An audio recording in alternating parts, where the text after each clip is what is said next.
Good morning and welcome to the morning news on TV3 Newday. My name is Na Ashako. Let's take a look at the headlines.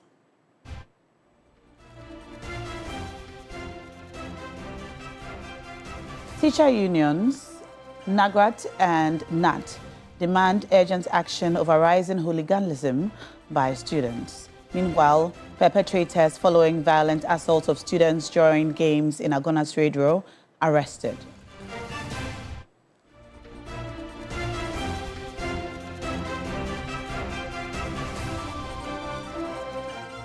Tomato prices expected to ease in coming days following renewed security assurances from authorities in both Ghana and Burkina Faso, paving way for traders to resume imports.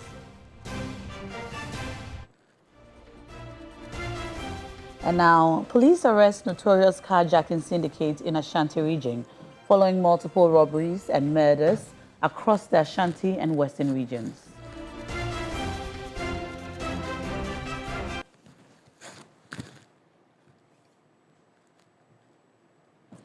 And now the details.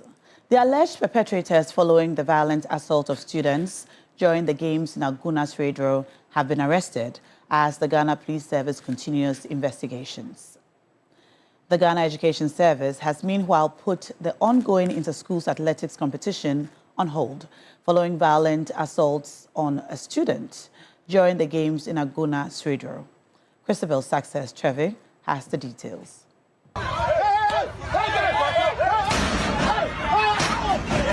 Following violent clashes that left several students injured during the recent inter-school games in Agonas Radio, the Ghana Education Service has suspended the ongoing athletics competition with immediate effect.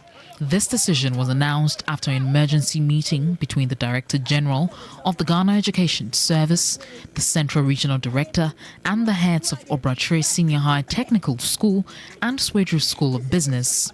Authorities say the meeting was convened to determine what exactly happened, why it happened, and what measures must be implemented going forward. Over the weekend, we saw video circulating in the media space. Of course, the victim has received medical attention. The perpetrators have also been arrested. About 4 students from Obratre Senior High School have been arrested and in police custody at the moment. If a student goes beyond the fun to perpetuate assault, abuse, violence, the laws of the country should take its course. No death has been recorded. The students, I think about 3 or 4 of them who were victimized have received medical attention and all of them have been discharged. Officials say more than 1 student was assaulted during the disturbances. At least 4 students were present at the meeting with visible head and facial injuries. The main victim, captured in the widely circulated video, says the attack allegedly began over a dispute about seating arrangements. The chairs turned at me when I was looking for a place to sit, so that I'll use the medicine on my eye. That's what happened. I want them to be arrested and anything that the government wants to do to them. Parents are concerned about the safety of their wards at school. On Thursday, I went to Winneba and I was submitting my thesis to one of my supervisors at Swedru. So Swedru coming to Bojuase, and then I had a call that my boy got hurt. So he's at the Swedru government hospital. So I rushed and when I went, the teeth and the teeth got broken, and then he was hurt severely. The Ministry of Education has condemned the incident, warning that severe sanctions await anyone found culpable. As an immediate step, there's been a suspension of all ongoing sporting activities in the central region for a week, pending the outcome and evaluation of a final report. The outcome of that report will determine whether sporting activities in the central region, as far as secondary schools are concerned, would be allowed to continue or will be truncated. The alleged perpetrators have been arrested and the Ghana Police Service have commenced investigations. Beyond the suspension of the competition, authorities say they are also reviewing supervisory lapses to ensure such violence does not recur. But what we can say is that we are very certain that the severest sanctions must apply to students who are found to have instigated and or actively participated in these acts of lawlessness and hooliganism. Christabel Success-Trevor, TV3 News, Accra. And still on education, two major teacher unions are demanding urgent action following violent clashes among students in the central region. Ghana National Association of Teachers, NAT, and the National Association of Graduate Teachers, NAGRAT, are calling on the Ghana Education Service and the Ministry of Education to develop a comprehensive code of conduct to regulate student behavior in schools. Labour Affairs correspondent Daniel Poku has the following report. The leadership of the two unions is reacting to the recent disturbances at Obrachre Senior High School, where clashes between students escalated into violence. The Ghana Education Service has commenced investigations into the incident. Authorities say the outcome of the probe will determine sanctions for students found culpable, while also outlining long-term measures to curb the recurring violence in schools. General Secretary of the Ghana National Association of Teachers, NAT, Thomas Musatanko, expressed grave concern over the development. He is urging the Ghana Education Service and the Ministry of Education to act swiftly. We want to see a visible and a tangible action by developing a code to govern the barbaric behavior of some of our students on our campus. Enough is enough. We should walk the talk. We should stop the lamentations anytime when there are matters like this. We gather by the microphones, we gather by the cameras and begin to lament. Who should act? Who should act? The time to act is now. And it is to the ministry to gather us. Let's develop a code now. On his part, the president of the National Association of Graduate Teachers, NAGRAT, Jacob Anaba, revealed that the association had already written to the Ghana Education Service in 2025, proposing that any student found assaulting another person on campus should face outright dismissal. He said the students involved in the Obrachres incident should be dismissed. Now, heads cannot sack or cannot suspend a student just because they will be interfered with. So we have to empower authority to work and discipline the student. Now, what is happening more importantly is at the JHS level. We need to start looking at that place before they get to the SHS. The two unions insist that decisive and immediate action is necessary to restore discipline and ensure safety in Ghana's schools.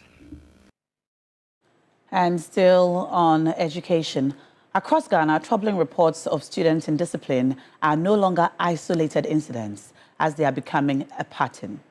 From assaults on teachers to violent clashes between students, the sanctity of our senior high schools is being shaken. In this explainer, Judith Brown examines the growing crisis. What happens when the very institutions meant to shape character begin to mirror chaos? When classrooms designed to nurture leadership become scenes of violence? What's going wrong within our schools? Well, that's the big question on the minds of many following the growing spate of indiscipline among students in various senior high schools right here in Ghana.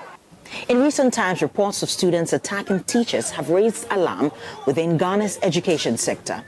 The latest incident occurring on Thursday, February 19, at a district school's athletics games, leaving a student of Obrachre Senior High Technical School in critical condition after a violent assault by students of the Swedru Business School.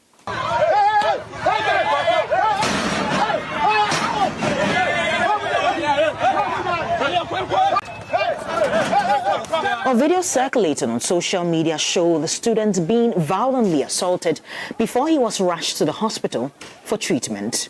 Despite the commencement of police investigations, this incident is occurring barely a week after only 3 main suspects, comprising of 2 students and 1 other person, were arrested and remanded to police custody after assaulting a teacher at West Africa Senior High School.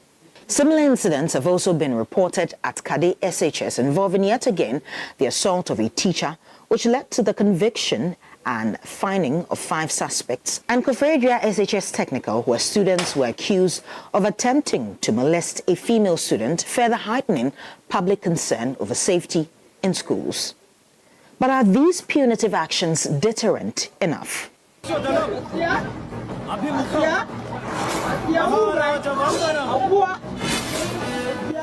Well, as these incidents multiply, so does the fear that discipline, once the backbone of education, is steadily eroding. The Ministry of Education, however, says it will continue to work closely with law enforcement agencies and the judiciary to ensure justice is served and to prevent further incidents of violence against teachers.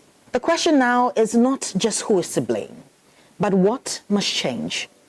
Are parents, school authorities, communities, and policymakers doing enough?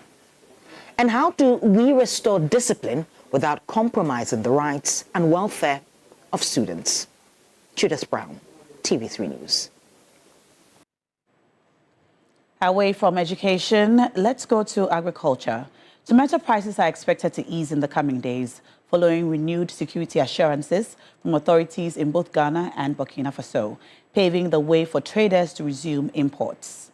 The development comes after Burkina Faso ambassador engaged Ghanaian authorities, drivers and members of the Tomato Traders and Transporters Association to address concerns over safety of drivers and traders operating along Burkina Faso and similar routes. Ibrahim Abubakar has more in the following reports.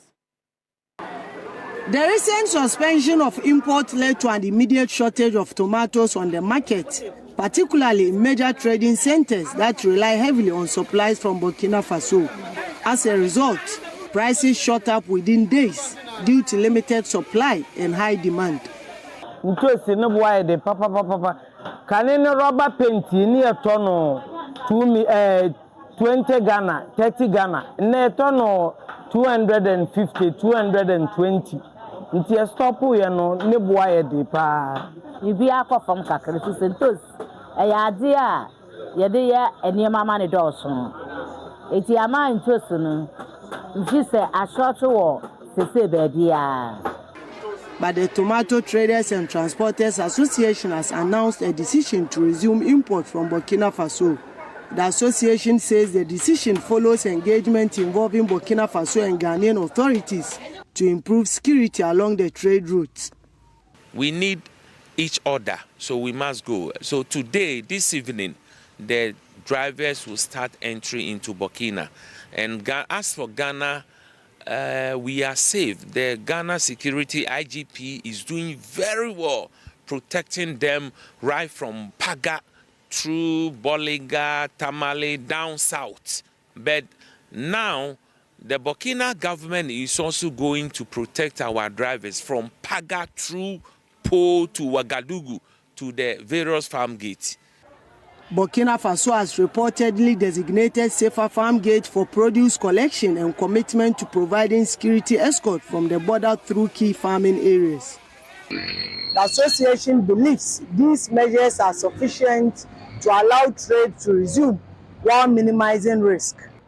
Reactions among traders have been largely positive, as many are relieved that supply is expected to stabilize and prices may begin to fall within the next few days. So within 72 hours and above, the prices will start shrinking and it will come to normal.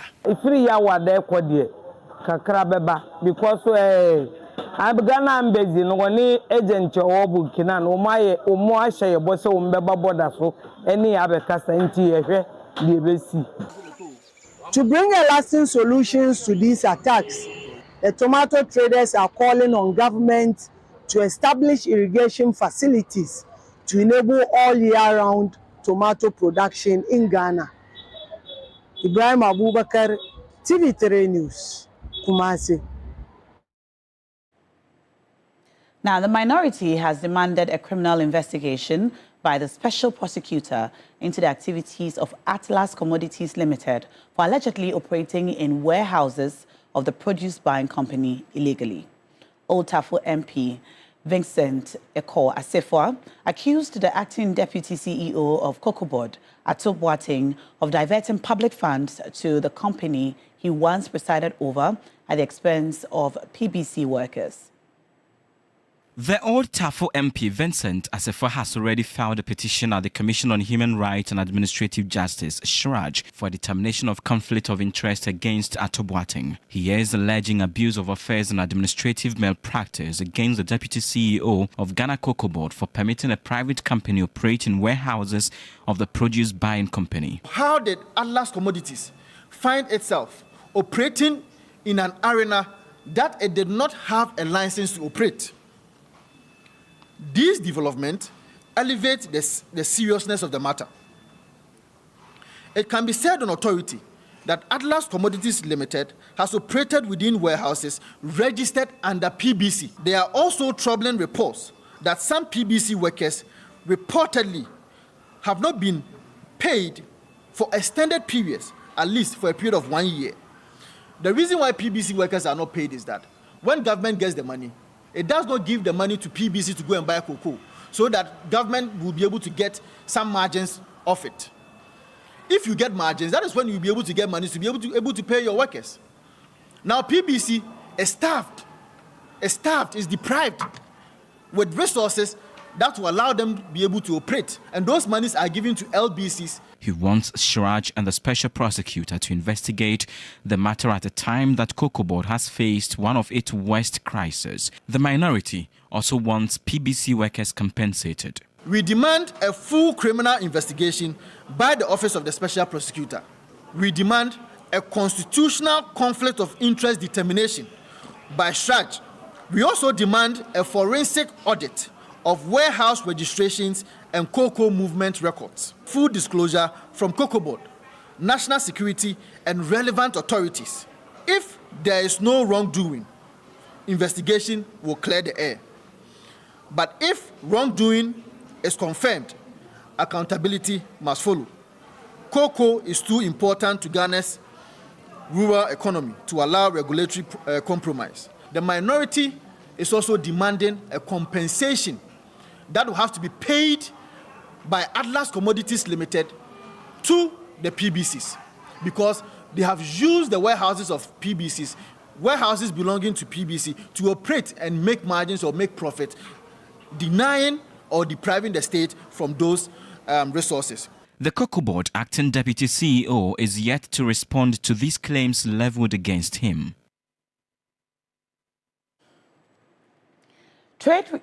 Trade-related infractions will no longer be treated as minor regulatory breaches, John Dramani Mahama has declared, classifying smuggling, counterfeiting, and rebagging of inferior goods as acts of economic sabotage following a broader scandal that reportedly cost the state more than 85 million Ghana cedis lost in revenue. He made the remarks during a presidential encounter with the private sector here in Accra. Smuggling under declaration, counterfeit goods, and rebagging of inferior products are not minor infractions. They constitute economic sabotage. To stem this tide and protect our fledgling manufacturing sector, we will intensify coordinated border enforcement, treat trade infractions as economic crimes, dismiss and prosecute public officers found culpable, deploy technology-driven customs surveillance solutions, and rigorously enforce product standards. This government is determined to protect Ghanaian enterprises so they can thrive and grow. Industrialization requires secure land tenure and protection of agricultural resources. In this regard, we will accelerate litigation-free industrial land banks, reform land tenure to support commercial contract farming, strengthen action against illegal mining and sand winning, expand irrigation systems, and invest in storage and cold chain infrastructure. Stakeholders in the education sector have highlighted the need to strengthen students' self-management and communication skills and to reframe the value of subject knowledge in the age of artificial intelligence. This came to light at the conference in Accra to share findings of the Cambridge report. The Cambridge Commission report captures the voices of nearly 7,000 teachers and students across 150 countries. The research reveals that many students do not feel well prepared for their future, but they are more capable than they think. On the next step in education, less than half of students consider themselves to be well prepared. However, teachers reflecting on their students aged 14 to 19 consider them to be well prepared for their future. Louise Hendy, Managing Director for Sub-Saharan Africa at Cambridge University, addressed journalists at the International Community School Day held at Obojo in Accra. As leaders and as teachers, we lead the community, we lead parents. We are responsible for creating a narrative and an identity that helps people to understand that they can build their readiness for the future. They can develop certain skills in schools. We can help teachers and school leaders to map out the future, do scenario planning so that people can be ready for it. Juan Visser, the regional director for Sub-Saharan Africa, said, despite the emergence of AI, it is important for schools to teach strong skills and self-management. Our recent research shows that self-management skills are vital, and in addition to that, skills such as communication, oracy. These are vital skill kits that learners need to be able to thrive in a new world. It was on the theme Future Ready, Navigating a Changing Educational Landscape. And that's it for the morning news today. We'll be back with the rest of TV3 Newday. My name is Na Ashoko. Please stay with us.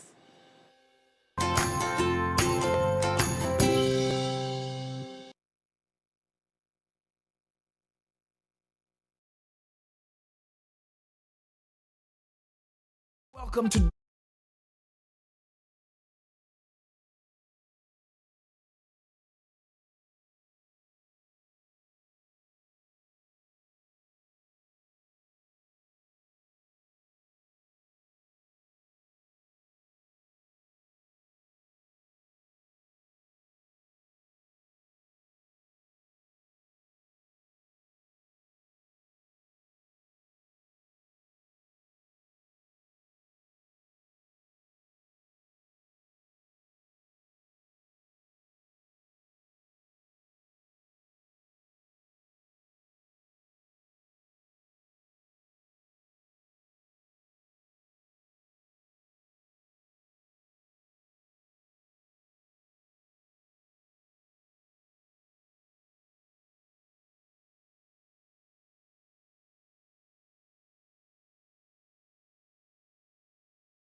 Mensa Doku. Cash money cookie. Obake. Obake. You were not expecting that. I never expected that. You were not, but Obake. It's good to see you. It's been a minute. So we are what you say. You will go to Kumasi and go and score as a Dikotokono. God, who is a God of justice, that was a week who ago. fights for his children, that was a week has ago. made sure that you people are where? Oh, Debbie. Debbie, where in fact? We are above you on the table. Above who? Calm down. I'm calming down. You won your last match, but we are still above you on the table. We're above who? We are still on 3 points table? above you on the table, so calm down. But yeah, real, we drew. It was a goalless draw. I don't understand how it was a goalless draw because you people came to us, Kumasi to come and do. Yeah. Why did you do that?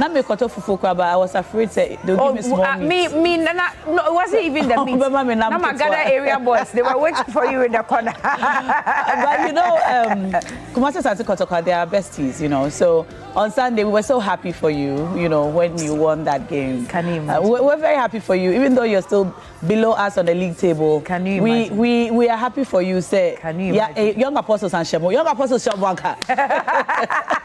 Hey, young apostles Shemwaka. It is well with us. It is God. See, God, we serve a living. You serve a living God. Yes, yeah, we serve a living God. And it is well with us in the GPL. It is very well with us. Yeah, Good morning to the Honorable Sports Minister, Honorable Kofi Adams, and to Mr. Hart as well, the spokesperson for the GFA. Keto Kreku, good morning as well. Oh, the other day, he was having a conversation where he was talking about the number of injured Black Star players as we inch closer towards the World Cup. And it's a matter of concern. And I'm praying that all of them who are injured will get well soon. And yes, sir, the Omode Asante Kotoko Omode Behe or World Cup, and we don't want that. One thing I am very confident of and sure of is that we're taking Benjamin Asari. That's one deal. Accra House of Hope. So let me ask you. Okay. World Cup. So you are the rightful person to ask this question. So you know when he, at the end of the match, especially when they are victorious, he will do this one. This one is the SM for life. This one is what? I don't understand. I think we ought to investigate that. Yeah, we ought to investigate. I have no idea what that was. Last week, a cobra. Now, like I really want to get a cobra. Nipa cobra. Yeah. Alrighty. Once we're taking him to the World Cup, I am so sure that no ball will run past him into the goalpost because, you know, he has a clean sheet. He's the man for the job. Right. And aside goalkeeping, you know, he's able to keep his team in check. He's like the way the he even communicates with the back line. So on Saturday, from where I sat, you know, he was straight in front, directly in front of me. So I was watching him. And you can see, like, throughout the 90 minutes, constant communication with the back line. Like, he's got them under control. SM for life. And it's very nice to see, you know. It's one thing, you know, watching it on TV. Right. But when you watch them live, you have a different appreciation of the game and the many moving parts of the game. Even there were parts where the supporters were agitating or aggravated by the referee's actions or reactions. And you saw that constantly the players were managing the crowd. And I mean, I was watching Ghana Police. I don't know what their instructions are, but I don't really want to speak to that. But it took the players themselves to, you know, control the crowd, tell them to stop it. People were throwing pure water sachets onto the pitch. The players themselves, the goalkeeper and the team members, they came over to the supporter side, speak to them. told them to stop it, and immediately all of it stopped, and then the game continued. And so, like, shouts to the team. I don't know, I don't know how they did it because I was very concerned. You know, I was very concerned. But, you know, everything was managed very nicely and properly. So, Accra House of Oak, Continental Club Masters. What hear me? What hear me? Like, I'm surprised. I don't know. I don't understand the bombastic side. Which one? Yeah, Continental Club Masters. The other time that we played all the clubs in the world or Africa, Gionoko, Nyeteko. Papa, Mommy, no, Papa. Africa. The last time you were continent clubs in your continent, Nyeteko. Jane Nakan, but now are future tense or past tense? Okay, Continental Club Masters. Are you future tense or past tense? Obake. Akwaba. So let's get into today. We're getting ready for Ghana Month. But Ghana Month is going to be very exciting. Yeah. The launch will be next week. It will be amazing. It will be beautiful here. On Monday. Yes, all of us, the entire media general conglomerate, we are going to be bringing you a very spectacular launch of Ghana Month. Please be on the lookout for that. The entire month of March is going to be beautiful right here. Ganyo Bitete, aka National Comment Sadoku, ke Boku Beyonce. I see. Boku Beyonce Shali Matibila or Rafe Nofia no je. But most importantly though, let's talk about this whole hooliganism and indiscipline going on in our schools. It's becoming a bit too much, and we do know that as at yesterday in the night, after the CID boss met with the school authorities, 3 of the suspects have already been picked up. You remember she said that she's given them 24 hours to produce the suspects. Otherwise, other means could be deployed to fish them out. And I think that it's a step in the right direction that they've been nabbed already. But listen, one thing she said yesterday that resonated with me is that this one is not indiscipline. This one is a criminal activity. This one is a crime. And if the story we're hearing is true, why would a student just be standing in a corner where he just wants to apply eye drops to his eye? Why would he receive such a treatment from mates, from colleagues? Are these students of the school, or they were just wearing the uniform?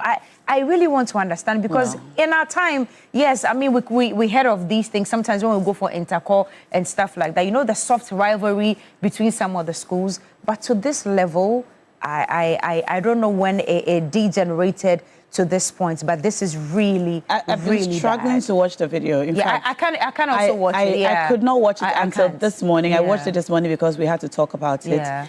And I could just imagine the parents of this child watching this video of their son. Have you seen him? Being pelted His with teeth out. And he's so small. Oh my God. He's such a small this part is pelted where with cement blocks. They were stomping on his head and the back of his neck. No way. They beat him up. It was a gang attack. According to his father, his teeth are out. Yes. He suffered major injuries to his head, his neck, and other parts. And we spoke to him.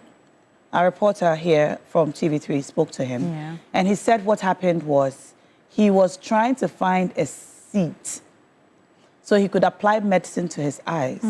And then unexpectedly, the attacks began. Now, we're told that he's not the only one who was attacked. Several other students have also been injured following this clash.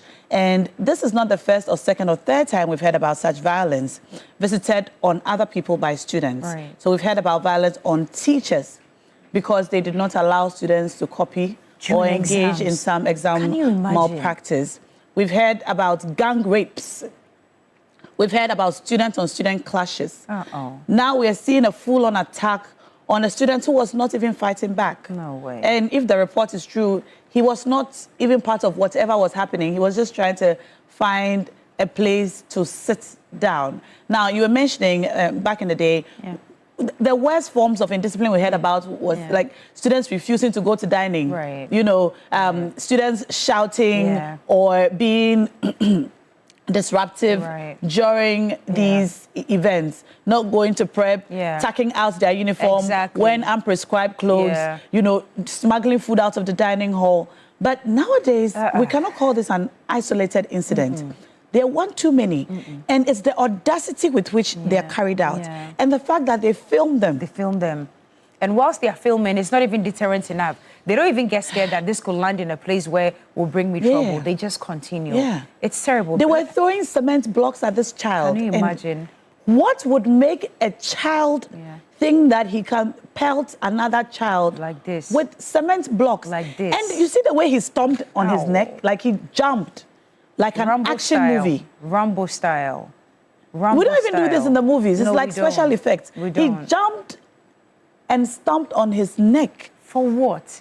Even if he had done something wrong, why would you want to do this to him? And you know, the reporter asked him, did you do anything to provoke them? Anyway. And he kept saying... Let's watch it. It was unexpected. Christabel Success had a little interview with him yesterday. Let's take a look.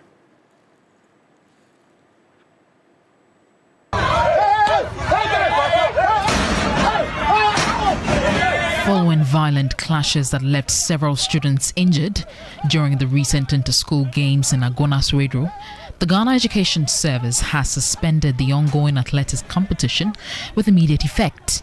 This decision was announced after an emergency meeting between the Director General of the Ghana Education Service, the Central Regional Director, and the heads of Obratre Senior High Technical School and Swedru School of Business.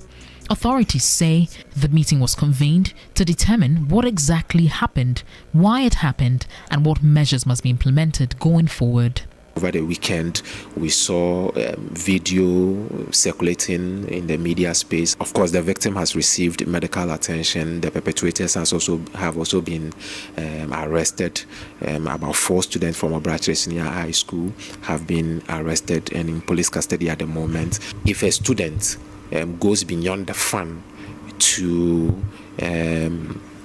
perpetuate assault, abuse, violence, the laws of the country should take its course. No death has been recorded. The students, I think about 3 or 4 of them who were victimized have received medical attention and all of them have been discharged. Officials say more than 1 student was assaulted during the disturbances. At least 4 students were present at the meeting with visible head and facial injuries. The main victim, captured in the widely circulated video, says the attack allegedly began over a dispute about seating arrangements. The tears thrown at me when I was looking for a place to sit, so that I'll use the medicine on my eye. That's what happened. I want them to be arrested and anything that the government wants to do to them. Parents are concerned about the safety of their wards at school. On Thursday, I went to Winneba and I was submitting my thesis to one of my supervisors at Swedru. So Swedru coming to Bojuase, and then I had a call that my boy got hurt. So he's at the Swedru government hospital. So I rushed, and when I went, the teeth got broken, and then he was hurt severely. The Ministry of Education has condemned the incident, warning that severe sanctions await anyone found culpable. As an immediate step, there's been a suspension of all ongoing sporting activities in the central region for a week, pending the outcome and evaluation of a final report. The outcome of that report will determine whether sporting activities in the central region, as far as secondary schools are concerned, would be allowed to continue. I know. The same sentiments I share over here. It's really, really bad. And just before we came back again, we were talking. If any of these boys were mine, my sons, this one, there's no shielding or cover up. I'll give you up. Yeah. I birthed you. Yes, you're my son. Yes, it was 9 months of whatever that I went through and all these years that I've taken care of you.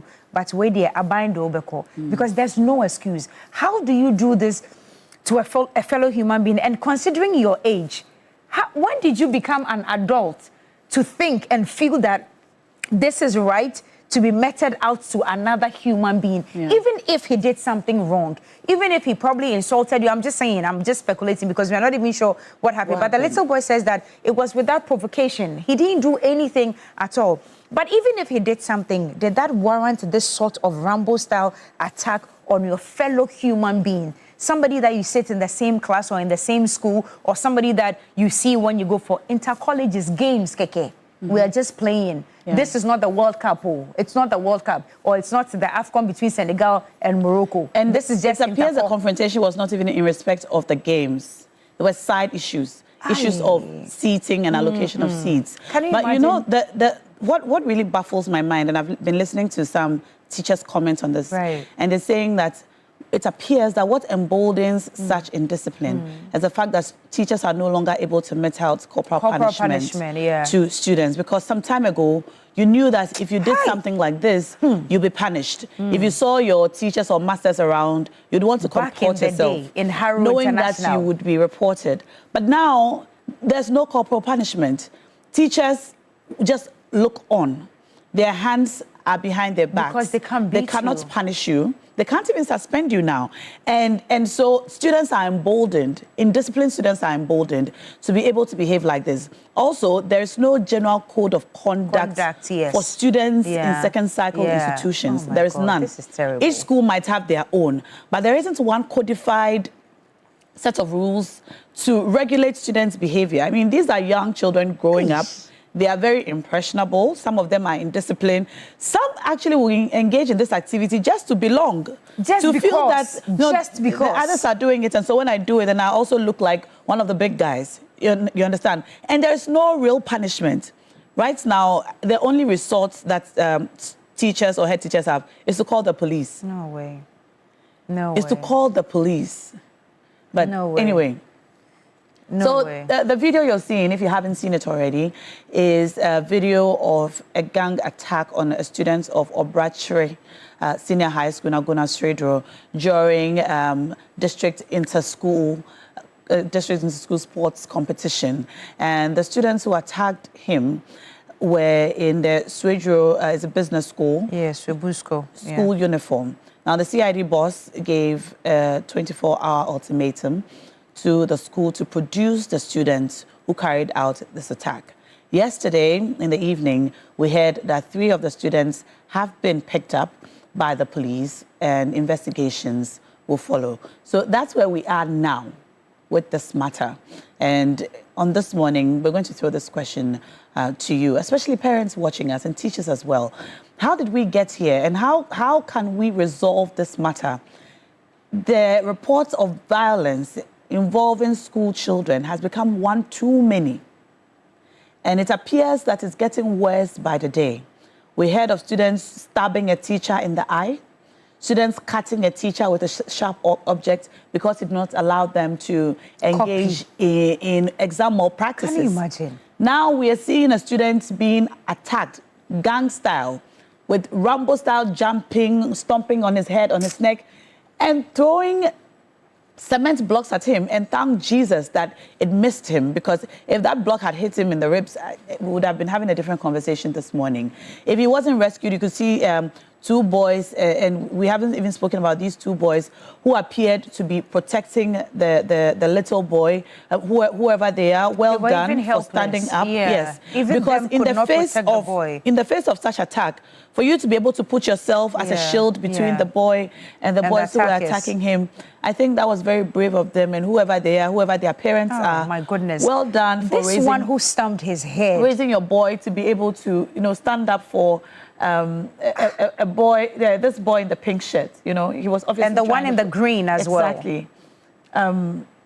He puts himself in harm's way to protect this boy, and he needs my goodness. God. Look at that. All right, so we're going to activate the phone lines now for this morning, and we're asking you. I know. First, how did we get here? I know. And how can we ensure that these violent attacks are nipped in the bud, without corporal punishment and opportunity for schoolmasters and teachers to be able to punish students who engage in such? It's not even indiscipline anymore. This is crime. This is crime. Violent assault on a helpless boy. I know. Anyway, we're going to activate the phone lines now. You can call us. The phone lines are now active.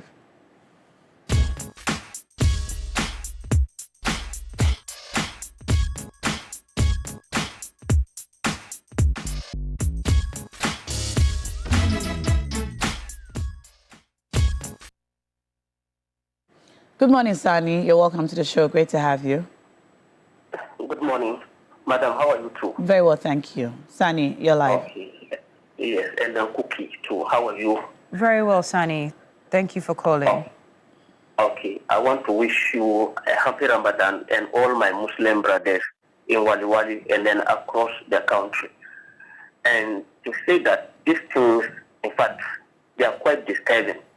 And I want to urge on the Minister of Education that he should work collaboratively with GES and then other stakeholders like PT to make sure that these things are nipped in the bud. because the man is doing very well in the ministry. We have seen a lot of transformation in the ministry. But these things, if are not kept, will outshine the good things that he is doing. In fact, it is not good. It is not good at all. It is not good. And you see, I want to blame the Speaker of Parliament and then our MPs for this.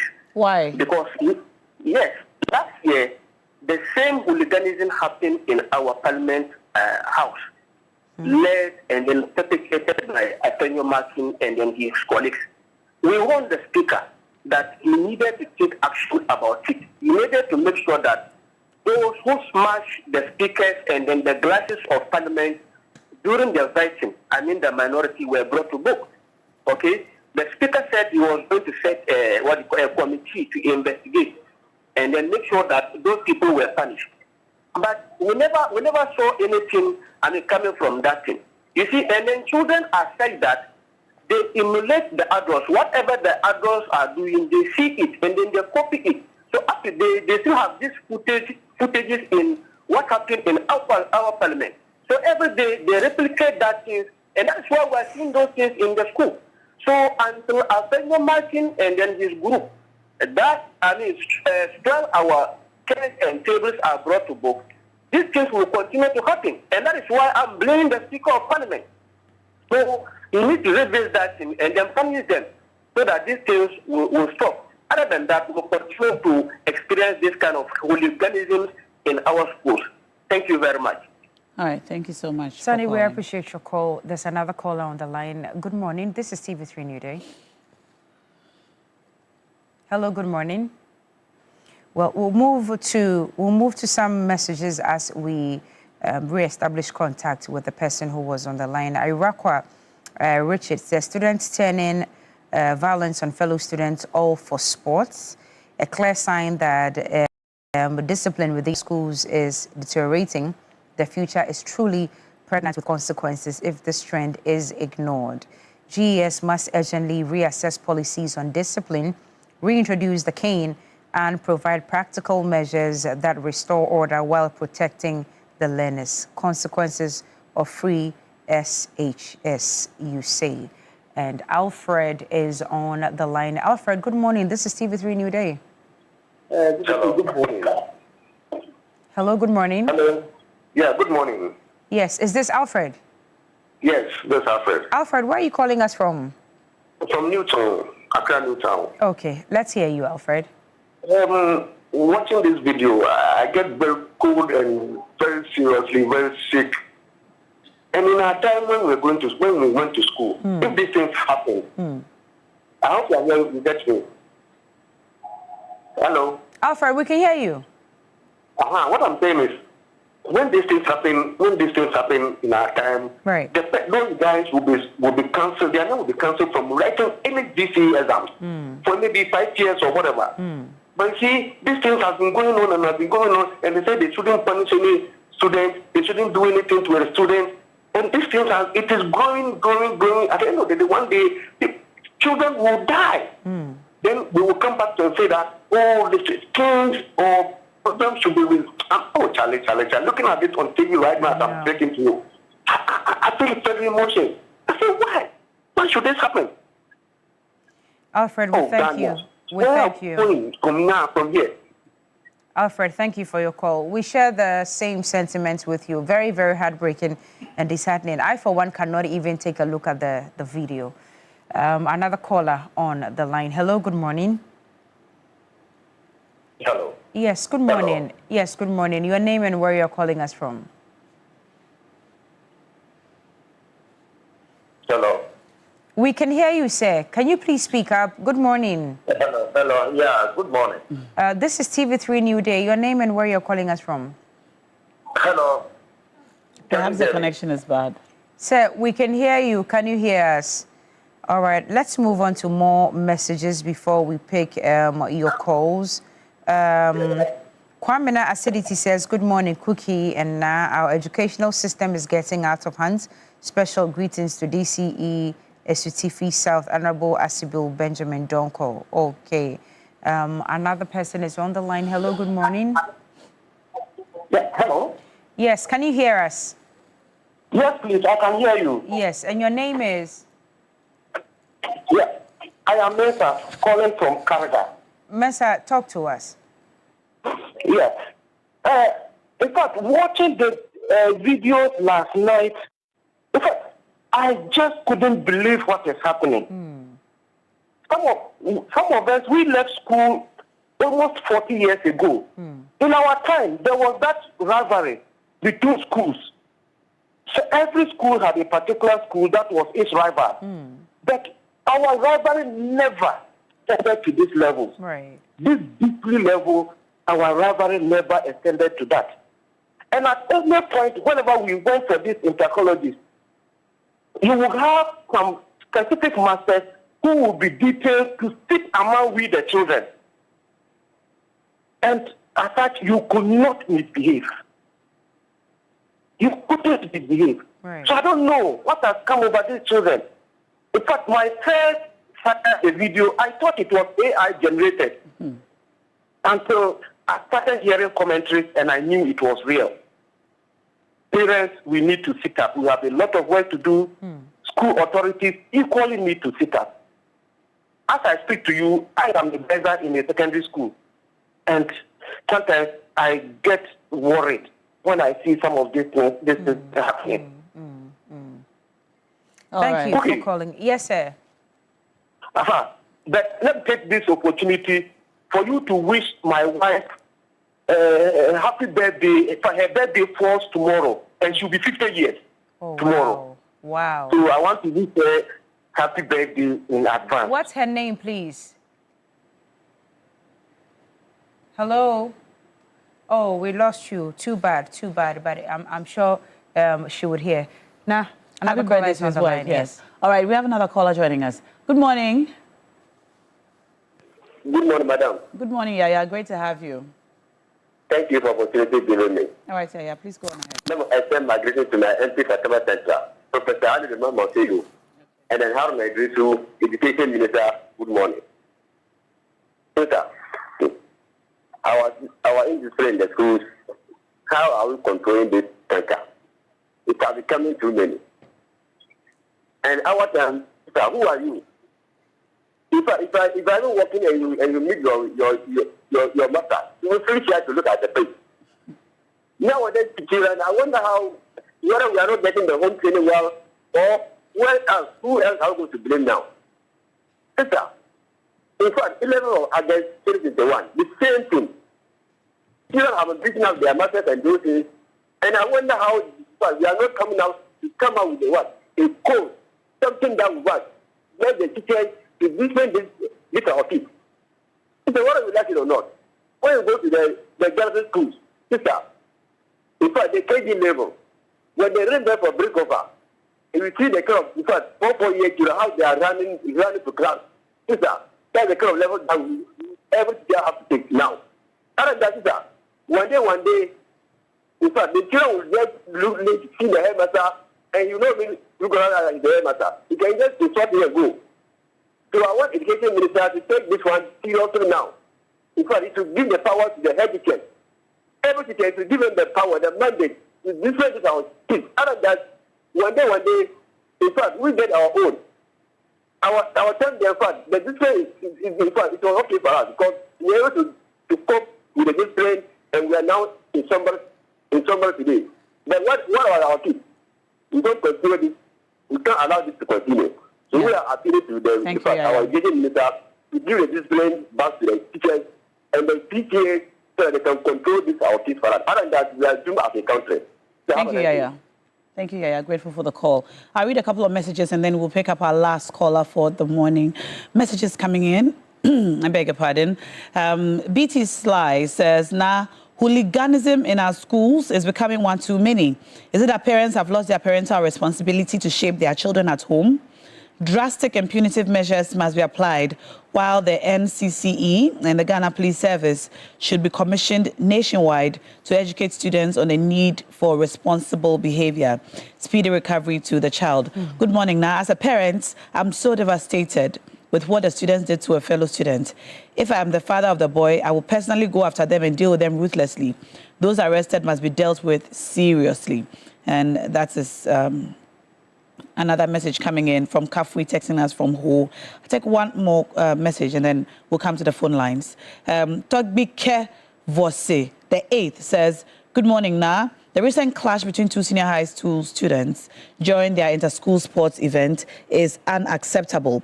Such violence undermines the spirit of competition and camaraderie.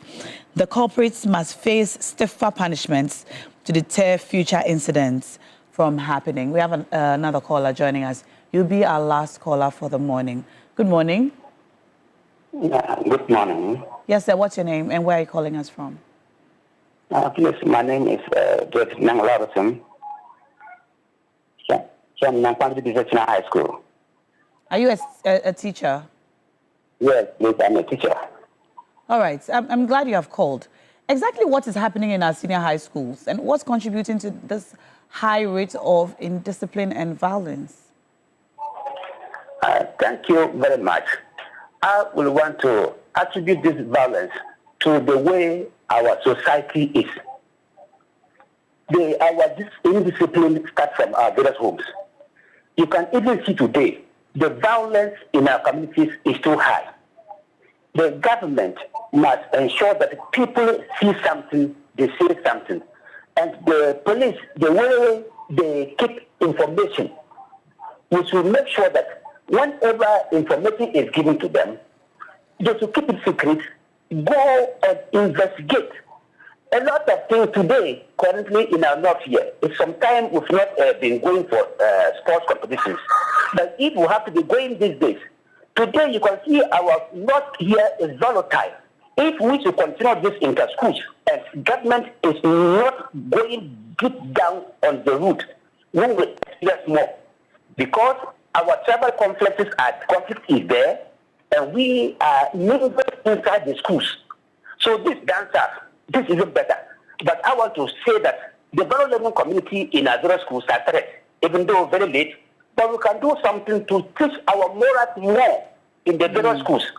And anytime we are having competitions like this, we should not see teachers alone to take care of the security. The government must always catch some of the police to be around. And here, when we are having competitions like this, we should write to the police for security. Looking at this young guy, looking at watching the picture, the guy could have been killed. Yeah. The guy could have been killed. Yeah. And there's no security around. How can a teacher be the security? We can only watch and report, but we cannot ensure that the place is secured. So how do you as teachers ensure discipline in your schools? How do you punish students who go wayward? The students that we have today, we do make sure that whenever they are still like this, we send them to the disciplinary committee and recommend our authorities to recommend to the school authorities. And when we recommend and things like this, it's beyond the headmaster. It's beyond the headmaster, because this one is seriously indiscipline beyond measure. Criminality. So things like this, the police might come in and take decisive measure and so that the headmaster cannot do parliament law it will work. I will recommend that as we continue to teach the students our values in our schools, every day we have value learning community for the students. I also have the teachers one. So if we continue with this one, and the community also tries to teach peace with our neighbors, and the police go into the communities, watch and see things happening. This rivalry you are seeing is beyond the school rivalry. This one, if we investigate more, it might come from the various communities, the families. All right. All right. Thank you. So thank you. I'm glad that you called. Even on the police too, always make sure that they put their ears on the ground. I'm glad you called. Whenever they get information, they should keep it and investigate. All right. We just might call you on a subsequent segment on big issues this morning, because we need to speak to teachers to understand really the veracity of exactly what it is on the ground and how we have gotten here, and how some teachers are saying their hands are tied in terms of discipline and they can't do much. They can only just hope. But it's a good point that you bring in, that the issue starts from our communities. It doesn't start from the schools. It is where the children are from that they have carried this bad character. from to their schools. So we're grateful for that call. Thank you so much. All right. Anyway, moving on to other things, Vitality Health Insurance is inviting all corporate institutions, associations, and groups to be part of our medical plans, cut down medical expenses, and enjoy good and quality healthcare at a facility near you. For more information, please visit www.vitality. I'll take that again. vitalitymh.com, or you can also call 026-6573-200. Let's take a break now. We will be right back with more. This is still TV3 Newday.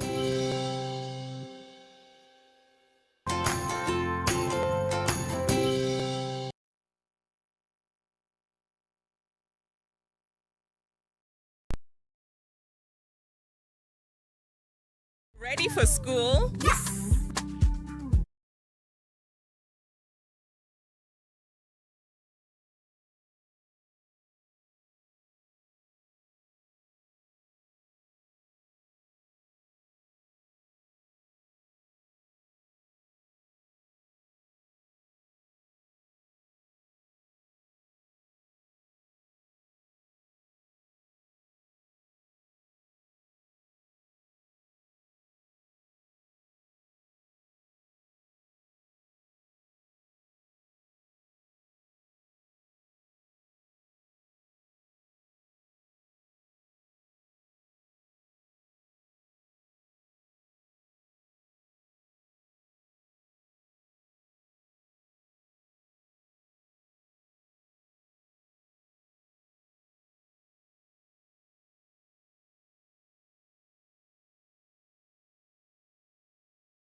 Part of the conversation by connecting with us on social media.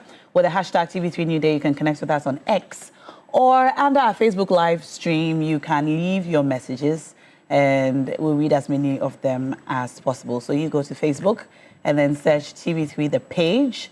You'll see our live stream there and you can leave your messages there. However, if you haven't cashed out this morning, you want to do so now, dial star 439 hash. Star 439 hash.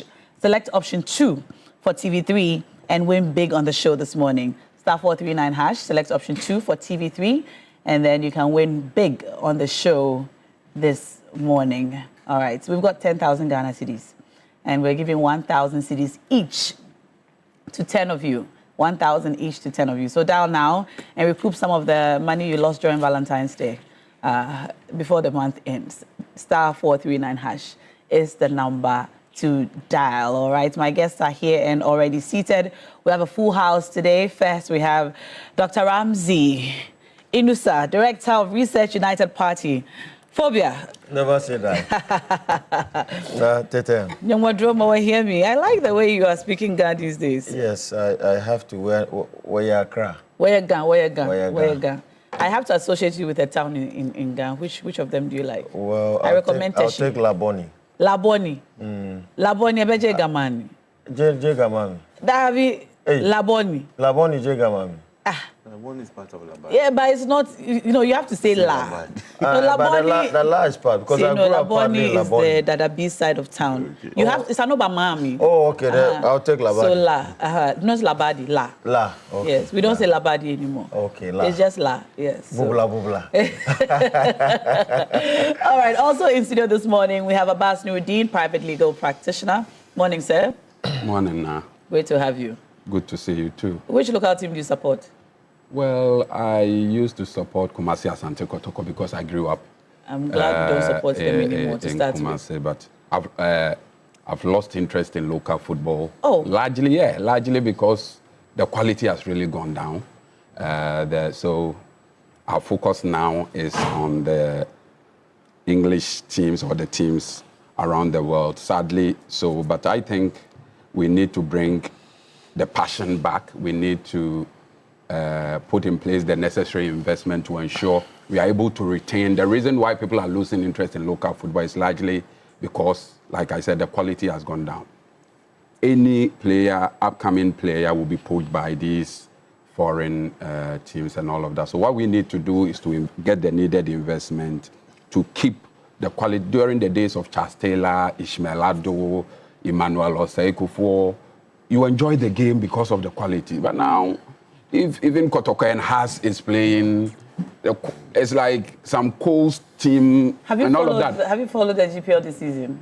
I have, but like I said, sometimes the quality of the pitches does not bring out the quality. If you are watching the English Premiership, sometimes it's not necessarily about the quality, but the environment in which football itself is being played. That is why I think the introduction of the Sports Development Fund by this government is going to be a game changer.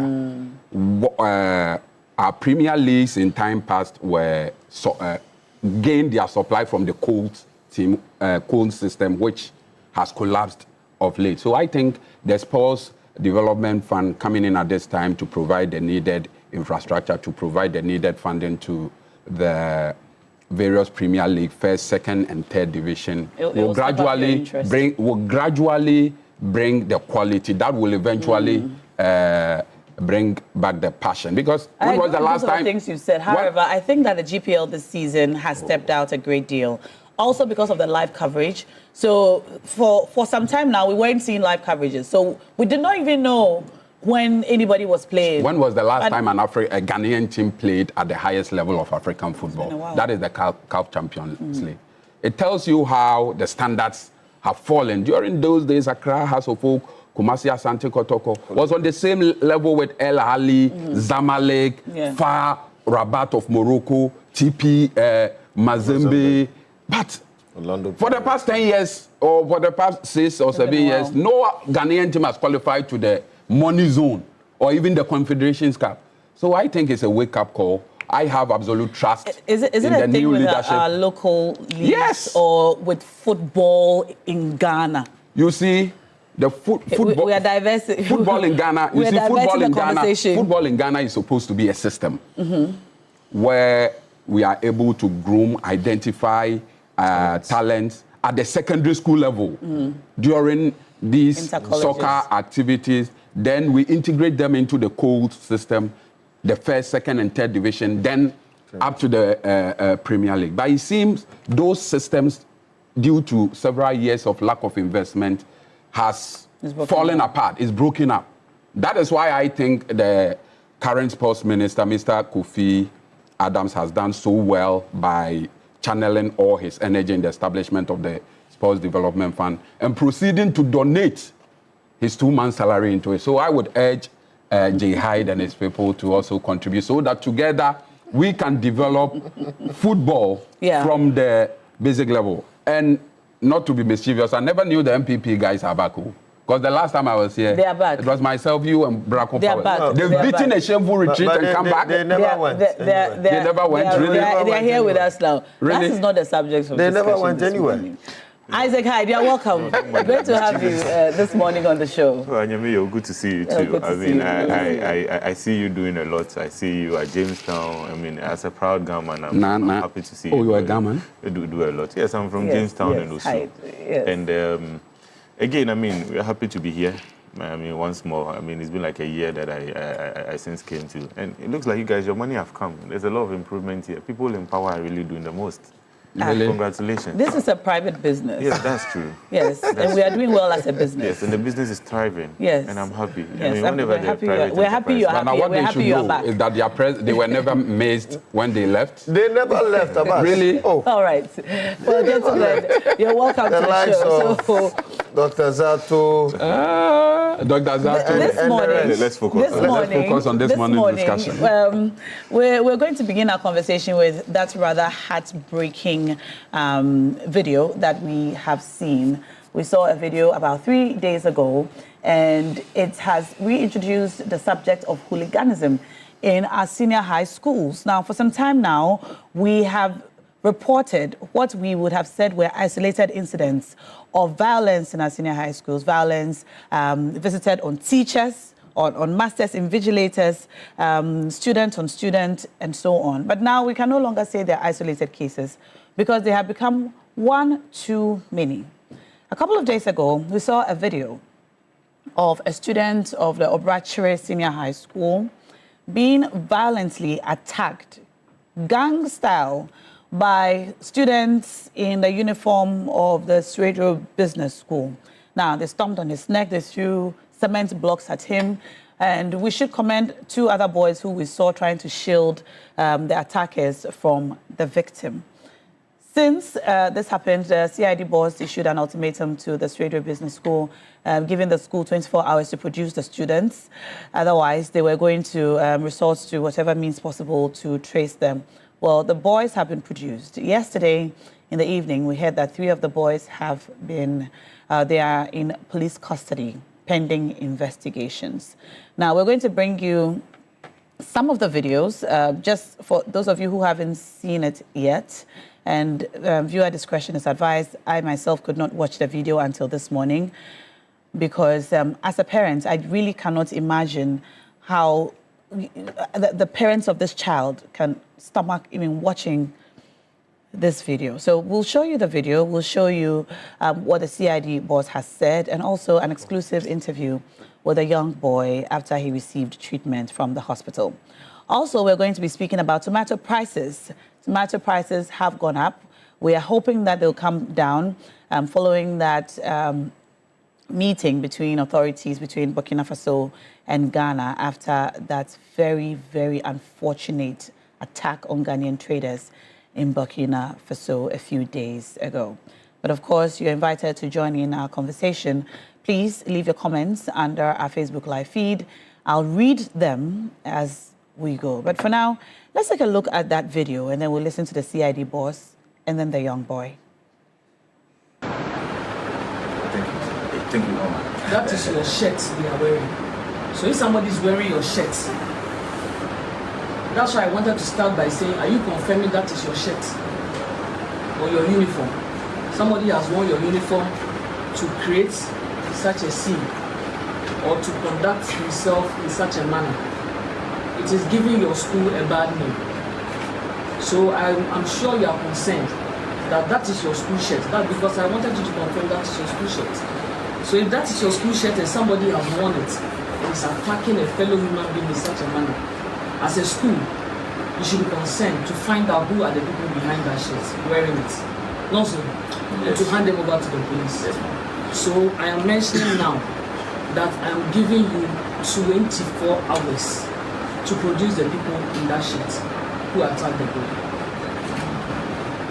In 24 hours starts now. Because as law enforcement, when incidents of this nature occur, and we have to investigate, we have to arrest, we have a number of ways in which we can make that arrest.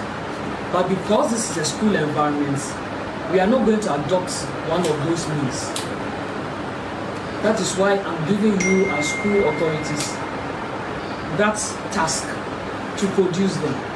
And if you fail to produce them, the means by which law enforcement employs to fish out suspects, we are going to adopt it.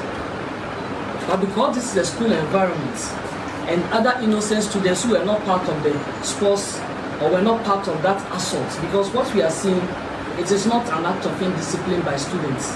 It is a criminal act, which is clearly spelled out in our Criminal Offences Act. You understand?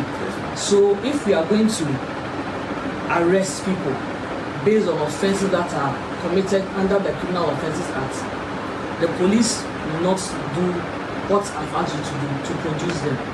You will adopt means by which other people who are not concerned might be found wanting in it. And I'm sure you know what I'm talking about. So I don't want to storm this school in my name, because if I was going to do it, everybody will be affected. So I'm giving you that opportunity in 24 hours to produce the people in your shirt. Hand them over to the police, or else you will come here. So now I'm going to... You are the victim. What exactly caused this festival? The threw stone at me when I was looking for a place to sit, so that I'll use the medicine on my eye. That's what happened. So you were basically just looking for a place to sit? Yes, it happened unexpectedly. Okay. So, but tell us, you're saying you didn't do anything to provoke? No, I didn't do anything. I was just standing there. And they started throwing the stone. What happened when they started throwing the stones? I wasn't looking. When I turned, I saw my colleagues running, but I didn't know what was happening. So by the time I realized, the stone came to hit me. So you're saying you didn't do anything to these particular students? No, I didn't do anything to them. What would you want to be done in this particular situation? I want them to be arrested and anything that the government wants to do to them. What's your full name? My name is Apakakovi Fiajigbe.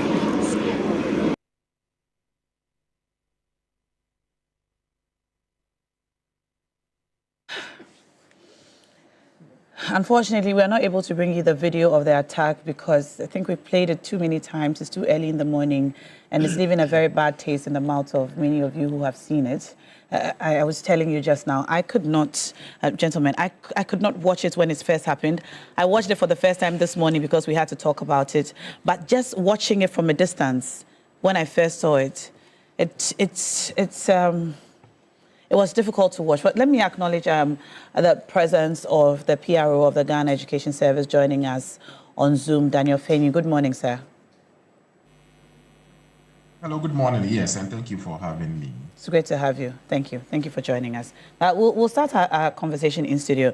Gentlemen, even though we didn't show the video right now, I'm sure you have seen it already. Yes. Yeah, you've all seen it. Yeah. It's quite disturbing. What was your first reaction when you saw it? Well, I felt bad, and I thought we are failing as a country. And first and foremost, let me say good morning to our our viewers, I felt this is not just a disciplinary issue. It is an issue that borders on national security, because when we take our kids to school, we don't take them to only go and learn. We expect them to learn some values, some attributes that is supposed to guide them through life. Attributes such as discipline, self-control, empathy towards one another, and all of that. So if our secondary school system is becoming a platform where kids become, should I say, hardened and extremists, then I think it's a worrying development for the country, and it's a failure. It's a failure on the part of the various stakeholders. I was going through some statistics presented by Ghana Education Service, and I was very alarmed. In the last few months, there has been 6 of such violence erupting in our secondary schools. The first one is the one at Obrachre. The other one was in Brekum SH, a student assault night security guard. The other one was Kede, when SHS student attacked a teacher over discipline. West African Senior High School, a teacher attacked. Christian Methodist SHS student clash with teachers. Across all SHS student attack. If you observe the pattern now, there is a certain worrying pattern where students are now attacking teachers. Yep. Now, during our days, no matter how stubborn you were, you would tremble at the voice of your teacher. You run at the mere sight of your teacher. So for the students to become so hardened as to be attacking teachers on issues that border purely on morality means our moral fabric is tearing apart. The issue, the one at Kede, is particularly troubling, where students attack a teacher for refusing to allow them to cheat in an exam. So for these students, cheating in an exam has become an entitlement. So anybody trying to advise them against that becomes an enemy. But I think in order to resolve this problem holistically, the issue must be tackled from the root.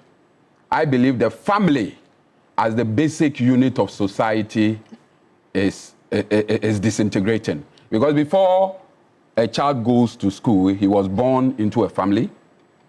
He was raised by parents. He was more or less reared by a whole community. What are we teaching our kids?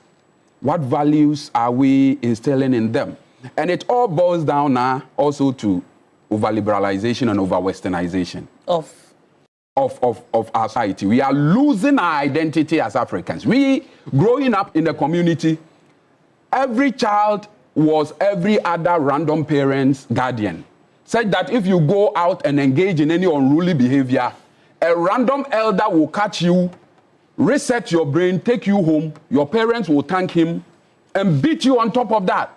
Yeah. So wherever you were, everything you were doing, you were mindful of any random elder watching you. Now, can you go and discipline somebody's child going, engaging, misbehaving on the road? No, the parents will come at you. So that sense of communalism, that sense of communal living, where we saw ourselves as Africans and everybody was part of the upbringing of the child. We've lost that. And that is partly to blame for what we are seeing today. Then again is the issue of the gang culture in our secondary schools. Okay, I'm going to come back to you to talk about the gang culture. Okay, but let's just all take our initial reactions on the video. Doc. Well, now let me say good morning to your good self. I like the attire you're wearing. Thank you. You're looking elegant this morning. Thank you. Indeed, an epitome of what we call an African lady. Let me... If my husband is watching, he will be very jealous. It's a kind compliment. Let me use this opportunity to wish my brother seated next to me a Ramadan Mubarak and all Muslims watching here and abroad. Now, issues arising from our schools depict structural and social issues, right? And certain collapse in the integrity of our cultural norms. You know, there are so many drivers to this menace. Number one, which Abbas reiterated this morning, is the over-liberalization of our educational, I would say, framework, right? In ensuring that there's some form of rights to students that does not give the teacher the powers to discipline them, right? Issues of human rights and not using the cane, right? We've all been through a system where the cane was our shepherd. And I think that as we have metamorphosed into a Western-like system, we are forgetting our cultural norms. Another issue is to do with the homes. We're beginning to see a kind of crack in our family value system. Today, parents are really offsetting the behaviors of their kids to boarding schools. If you're a stubborn child and they are not able to discipline you, they take you to boarding schools, right? And unfortunately at the boarding school as well, it's not a guarantee that is going to really tame your child and shape your child's character to what is best preferred by various parents. I think that ideology ought to be changed. Our family value system is eroding. And issues also to do with single parenting also comes to play here. Because you know that today we have young couples that would get married, give birth, and unfortunately would divorce. And that there is some form of lack of supervision, especially from the fatherly side. Because you know that kids are more afraid of their fathers and definitely would always run to their mothers for that feminine touch. And so broken homes also contribute to this menace. To do with also the free SHS policy. I have said on various platforms that the free SHS policy is a good policy that would leapfrog our children's erudition. But I believe that it should have been a redistributive policy than a distributive policy. What I mean by that is that the government of Nana Addo Dankwa Akufo-Addo and Bawumia should have looked at which sets of people within our society can afford and which sets of people cannot afford, and then allocate some form of funding to support those that cannot afford. Do you understand? Okay. You think because the free SHS system has left a lot of deficits when it comes to funding to our educational system. Yeah. Today, the dorms in the various, SHS are crowded. The teachers are overburdened. They cannot supervise the kids because they're overcrowded. The population of students in the school is unbearable for them. If you look at the the teacher to student ratio, right, it's not altering well for our educational system.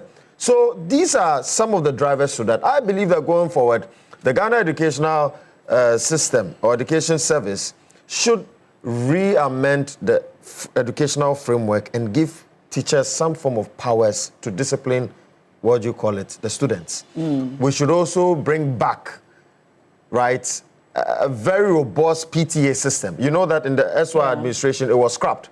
So it left a gap. Yeah. And it was due to political expediency. Because if parents were part of decision-making, of course, then the government will sit up. So now, what I can say is that let's all come together. We should not really score cheap political points with this. We've politicized our educational system, and we've seen what has happened with the 2025 WASSCE results. You understand? This is not the time to score cheap political points. It does not make sense for anybody to politicize this issue. This is a Ghanaian issue. We're talking about, our future leaders. Yeah. Right? And lastly, now, the CID boss, if she's watching me this morning, please, the populist agenda you're on is too much. What populist I agenda? do not see the sense in why a CID boss will burn our taxpayers' money and drive all the way to the central region to the school. She should have handed the issue to the regional crime officer to handle this matter. Doc. Why is she on the pop? No, now let me say this, and we know what she's up to. What is she doing? I, Dr. Inusa, would wish that we have a female IGP one day in this country. But we've had some before. That's what I'm saying. That I would support that agenda, but not this one. Okay. I end my case. But the point is, we have all sat here and spoken about how damning the consequences of this sort of behavior is on our children and the education system. And the fact that this is no longer just a one-off incident. We've heard about students attacking their teachers, attacking invigilators, and now they are doing gang-style attacks on their colleagues. Yes. So it is not just another matter which the police at the local level should handle.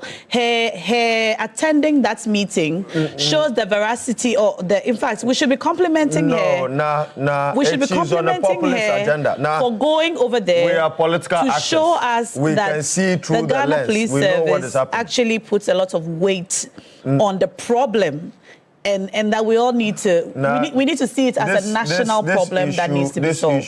So I don't see will take various institutions to deal Yes. with. And lastly, let me also add the menace of social media. Yes. The influence of social media on our young ones is a problem. Yeah. And I'm calling on the Minister for Communication to see how best we can censor social media. If you go to countries like Australia, China, you have to be 16 years and above to have a social media account. Ghana should implement same so that we can safeguard our young ones and our cultural values from the effects of social media. But does having an account, I mean, even without an account, you can access it. The problem is that, or it appears to me that, well, parents are giving their young children phones. So even when they don't have a social media account, they have access to social media and they can see these things. Well, and, a lot of us parents are guilty of this. Unless they take the devices of their parents. Yes. I mean, you're driving, you want the children to keep quiet, you just toss your phone to the back. In fact, a lot of toddlers, 1 year, 2 years old, they already have tablets. I mean, they all have tablets. And they start watching these YouTube videos and all these, I don't know. And parents are to blame.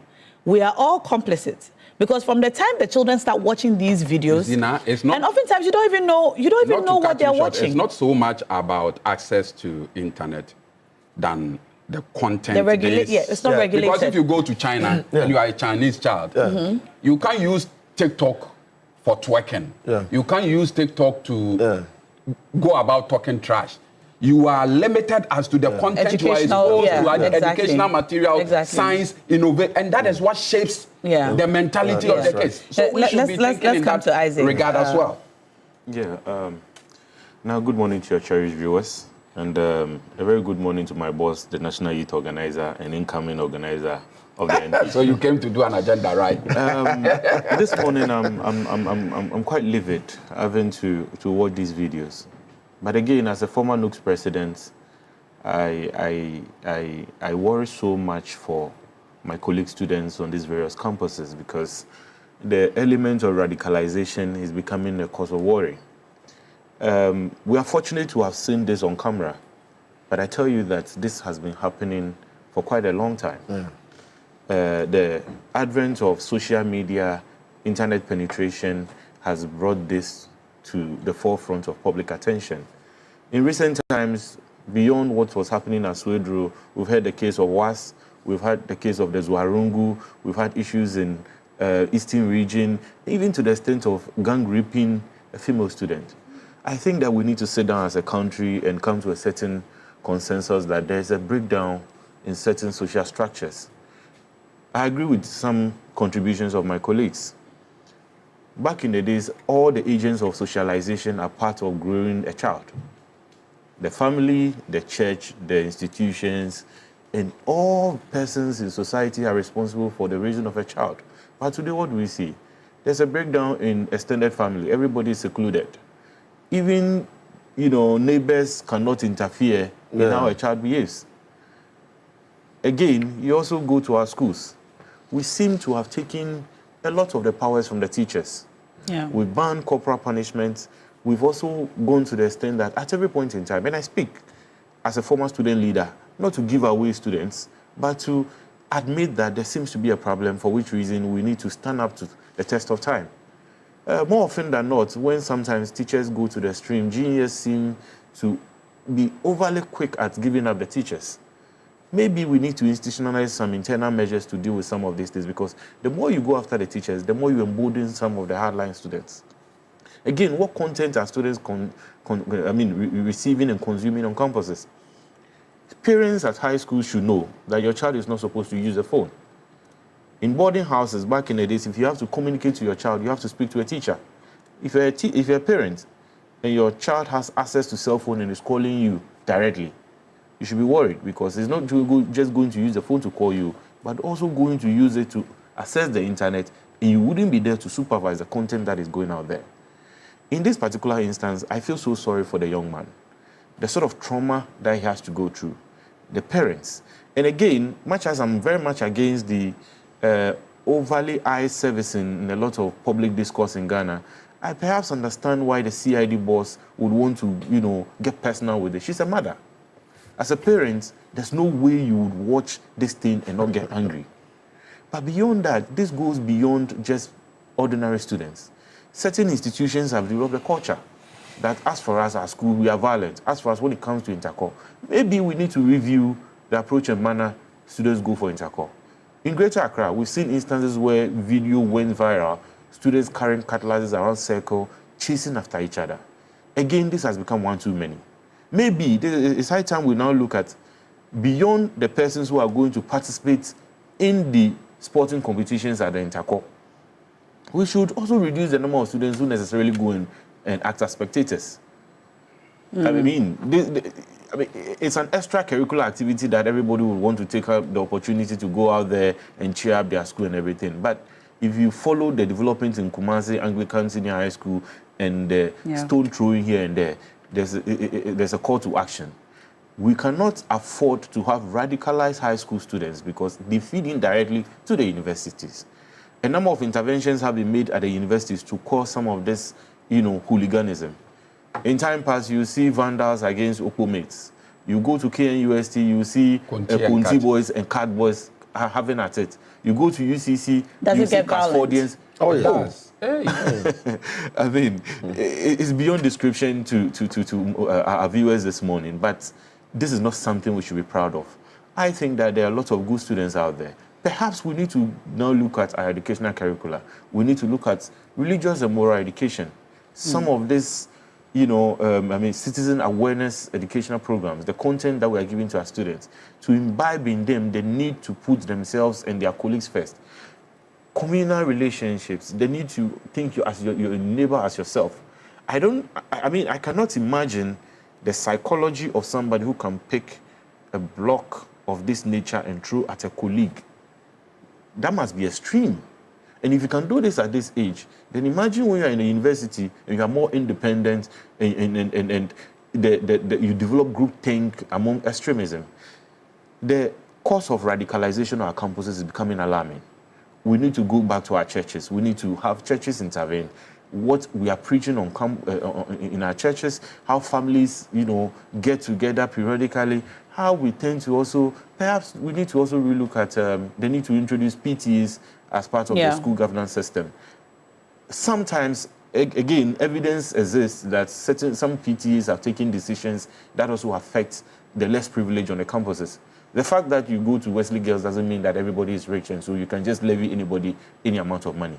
But maybe per GES standards, we need to create some, governance structure and spell out some one or two modalities to govern how the PTA operates. But I believe that the schools need the parents to also be part of the governance processes, so that when headmasters and teachers take some of these decisions, you don't feel alone in this thing. But this is a wake-up call for all of us, whether parents, whether students, and Ghana as a whole. There's a need for us to pay attention to this thing. In Nigeria, some of these things have been overlooked. It has created a gang culture. It has created occultic systems across the country. And today, when you see bandits and all this, Islamist extremism going on, it comes from a certain place where we overlook some of the little things that started on our campuses, and today they've gone out of hand. You mentioned the GES, and we have the GES with us. Daniel Fenny is the PRO of the GES, is still with us on Zoom. Now, Daniel, let me just come to you. A lot of teachers, one of whom called us this morning during this morning segment, and also on social media, have said that when children leave their parents and they come to school, they are under the protection and supervision of the teachers. But the teachers feel handicapped because of their inability to discipline the students by way of corporal punishment or even suspension. Is it high time we reconsider this decision? Not to allow teachers to punish students by way of corporal punishment in our senior high schools? Yes, indeed. Thank you so much for the opportunity. And as you rightly mentioned, it is true that when students leave their parents and they come to school, they are under the care and attention, support, and guidance of the school, i.e. the school management, the teachers of the school. I mean, to the extent that even if a parent wants to have access to their students, they sometimes have to go through management. If a student wants to step out of the school, they have to go through the school management because if anything happens to the learner, the school authorities are held responsible and accountable for the learner. And so that is true. Number two, teachers have every power to discipline students. So we have not taken away disciplinary authority from teachers. It is corporal punishment that is quite a tricky area, and so looking into it becomes helpful for all of us. But in terms of discipline, and I use these two terms as two different terms altogether. Discipline and corporal punishment are two different things. When it comes to discipline, teachers have every power and every authority to discipline students. When it comes to the corporal punishment bit, I'm sure the lawyers and our legal people may even have more details about it, but inflicting pain on a learner or pain on any other person at all, whether in line of your duty or for any other reason, could have legal implications.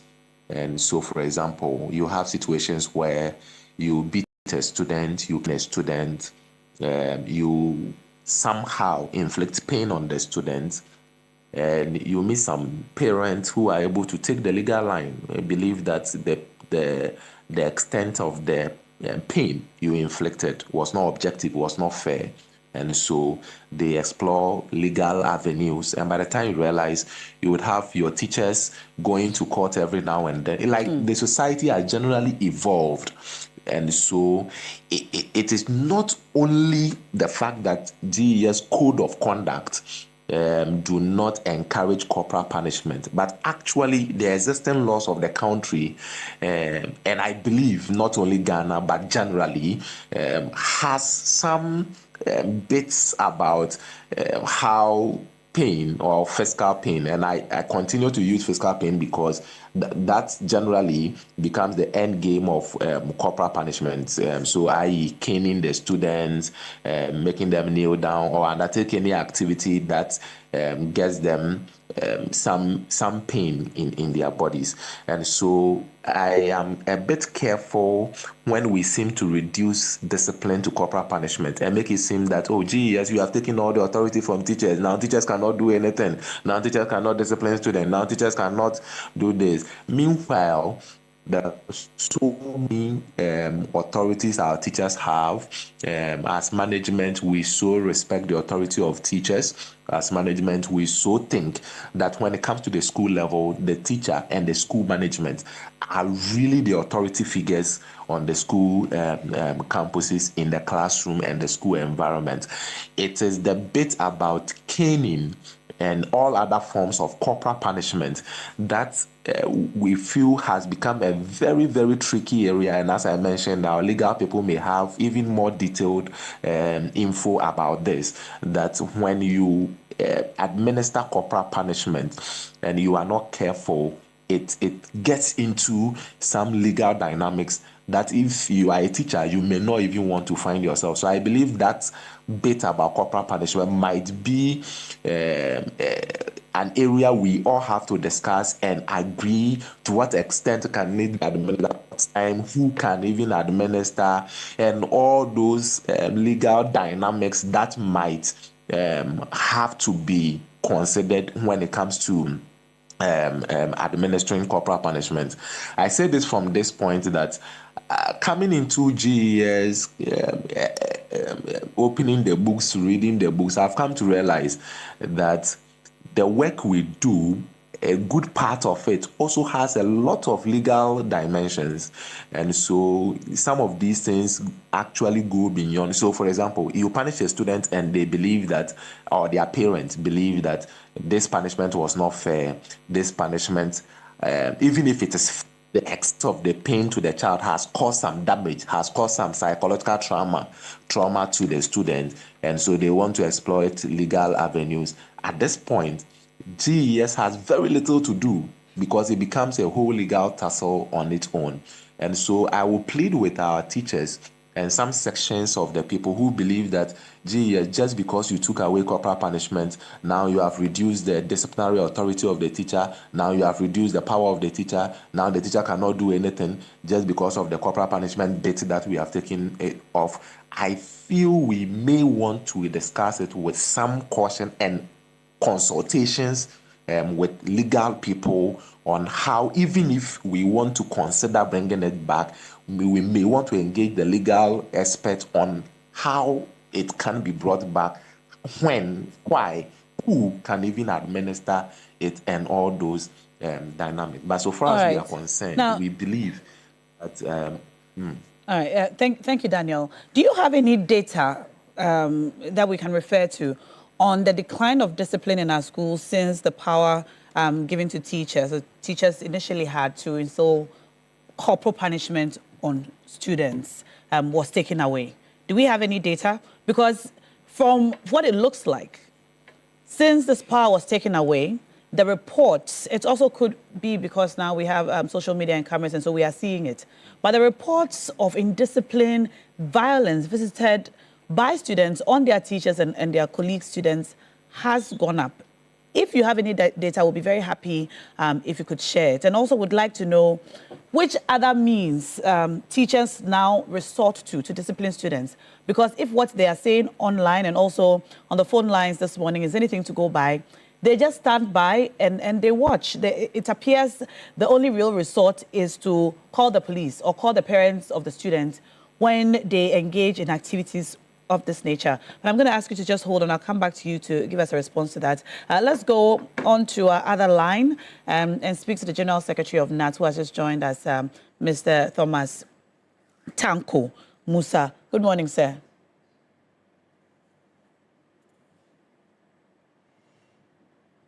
Good morning. Mr. Tanko Musa, if you could unmute your mic. Yeah. Great. Thank you. Thank you for joining us. Thank you. I listened to you on Ghana Tonight last night, and some of the points that you made about this issue. But this morning, I just want to find out if you listened to Mr. Daniel Feni just now.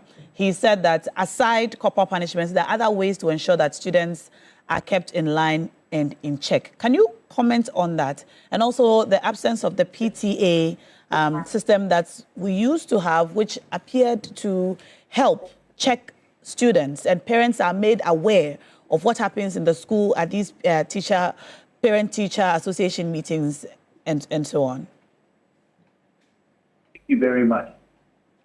And once again, good morning to your good self and to all your listeners and viewers. And to my brother Feni, I think it is important that we put the things in perspective. The work of the teacher is in threefold, or they are in threefold. Number one is the cognitive aspect, to provide some kind of, help the child change his orientation regarding the thinking aspect, the reading and all that, among other things. The other one has to do with what we call the cognitive, how do you call it, the affective domain. The affective domain, that is where the problem is. But before even, let me talk about the second one. That is the psychomotor domain, where we train the hands, the legs, and all those things for the child, and the eyes to observe, the ears to develop the listening skills, the observational skills, and then the handling skills, and how to manipulate the legs and all that. All these things come into what we call the psychomotor. Then we have the last one we call the affective. Now, the affective aspect is where we are currently having a big challenge, and we have lost it. The affective aspect, that is the intangible aspect of the child. It deals with the heart. It deals with the heart. Look, if I always say that when you go to the University of Ghana, the motto there is Integri Procedamus. The University of Ghana, the motto there, our motto for that particular university, Integri Procedamus, meaning that proceed with integrity. Integrity is an intangible thing. Why didn't we say, why is the University of Ghana not saying knowledge, understanding, and all that? No. But they realized that after getting all the academics, all the things you need, the fundamental thing that every learner needs to acquire before the person enters into the public service or whatever service the person will provide for Ghana is integrity. Integrity is fundamental. And integrity has to do with the heart. It's intangible. And we have lost it as a country. We've lost it. Our children today, they don't have regard for that particular aspect. Today, all of us, it is about how knowledgeable, how intelligent, and how the ability for people to find things out and all that. But the integrity aspect is something that we've lost. Look, let me now come to the specifics. What we are doing, it is not about corporal punishment. Too. See, don't let people get it wrong. I've heard people say that the teachers are complaining that the corporal punishment has been taken away, and because of that, they are no, please. It is not about corporal punishment. Look, I have been teaching for over 30 years now. I've been a head teacher and all that before. There are schools that when you go, they don't use cane, but you see authority in that particular school. In our days, today, wherever two or three children will gather, you need the police. Do you know why? It started like this. The students were insulting teachers. Now they are finished with the verbal assault. And normally when people insult each other, the last aspect is for them to exchange, go the physical way. After the verbal assault, now they go the physical assault. So now the verbal aspect has been exhausted. Students can insult teachers, they can attack them verbally, say all kinds of things about them. And because the teachers don't respond, and because when you also respond, the children will go and call their parents. That brings me to the next aspect of it. When there is an issue and the teacher wants to intervene, then you will see the student going to call the mother, the father, or going to call for reinforcement, and they will come and deal with the teacher. The mother, father, who is supposed to stand with the teacher to correct the child, knowing very well that that is our future lawyer, that is our future teacher, that is our future president, doctor, and all that. Instead of us standing together to correct that particular child, the parent or the gang will now join the student and come and beat up the teacher. This has nothing to do with corporal punishment. Parents today, some parents can today walk into the school, kick the teacher, insult the teacher for the student. What do we say to that? Is that our corporal punishment? Certainly not. Look, and we have more to it. Today, like I am saying, the children have realized that they are finished and they have exhausted the insult. And so now, they now have that kind of the tenacity. The tenacity that when the teacher says anything that they don't like, they can now go give the teacher blows, throw stones at the teacher, even look for weapons to attack the teacher. Because they have exhausted the verbal assault. Now, Now they are using physical assault against the teacher, against their colleagues. That is where we are now. So please, let nobody reduce this conversation to corporal punishment. Today, whenever students gather to do something, you no longer need a teacher. What you need now is you need a police and a military. That is where we are now. What's the way forward? How can we fix this? The way forward is this. The parents, the students, and together with the government itself and the civil society organization, anytime there is an issue, some of them are so biased that I'm surprised that almost all of them are quiet. Where is the civil society organization? Where are they? Why are they not talking? Why are they not talking? Why are they quiet? But if it were to be the teacher that, if the teacher does something small, you see all of them, certainly they all get their voices and begin to talk and all that. A police student has been stoned. Where are they? Look at what happened at WAS. Where are they? Have they spoken? Or now they don't have mouth to talk again. The way forward is this. I have seen a code of conduct, but when I examine it, that has to do with students. I have carefully examined it. I have not seen any signature on it. I have not seen the person who authored it and all that. What I stress what I said yesterday. We need a code to regulate the behavior of our students. And that code must be signed by the Minister for Education. And that code everybody must be given copies. The teachers must be given copies. The parents must be given copies. The public must also have the civil society organization and the entire public must have access to that document. The other thing, after the publication of that particular code to regulate behavior, then we need to organize orientation for our children in our schools and let them know that enough is enough. We should let our children know that enough is enough. And parents must also give undertaking. Now, anytime that our children they do something wrong, we will not follow them to come and attack anybody. The law will take its course. Because we cannot train children who are not law-abiding in the school. Can they obey the laws of the land when they complete school? There will certainly be total chaos and anarchy because of that lawless behavior. And I think the time to act is now. It is not about teachers. So today they are beating teachers. Everybody is quiet. Today they are beating their own colleagues. Everybody is quiet. The day they enter into the public, there we will all realize the big mistake we made. That when the fire started at the Jerusalem, we were all quiet. Now there is hope. What we need to do now is that, like I have said, we need a code signed by the minister, copies made available to all stakeholders. Let us go on a massive education to our children. Let them know that enough is enough. And anytime any of them go, or anytime an individual goes contrary to any of the the rules of engagement, let the person be sanctioned and sanctioned severely to send a correct signal to everybody that, look, you dare not do that thing again. Until we get to that particular stage, please, we will every morning gather here for lamentation. In the afternoon, we will gather for lamentation. And in the evening, we will gather for lamentation. All that we are doing now, I call it lamentation. Lamentations don't change anything. Lamentations don't govern a country. In a country like ours, Ghana, we need action and not lamentation, my sister.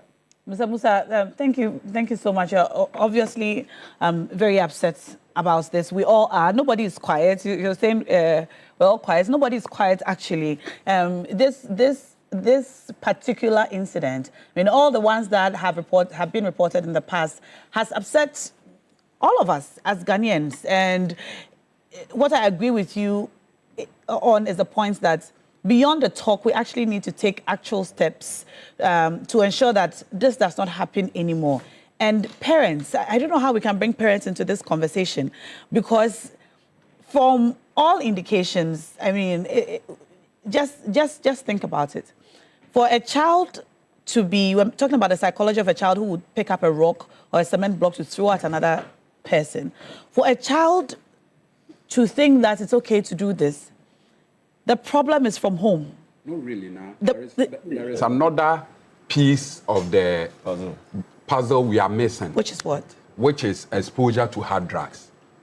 You see, in our days, the only common hard drugs were weed and all of that. And weed has its own way of exposing whoever takes it. Your eyes will be reddened. At least the scent smell around you, the smell will give you off. But now somebody can take about 100 milligrams of methamphetamine. You will not smell it.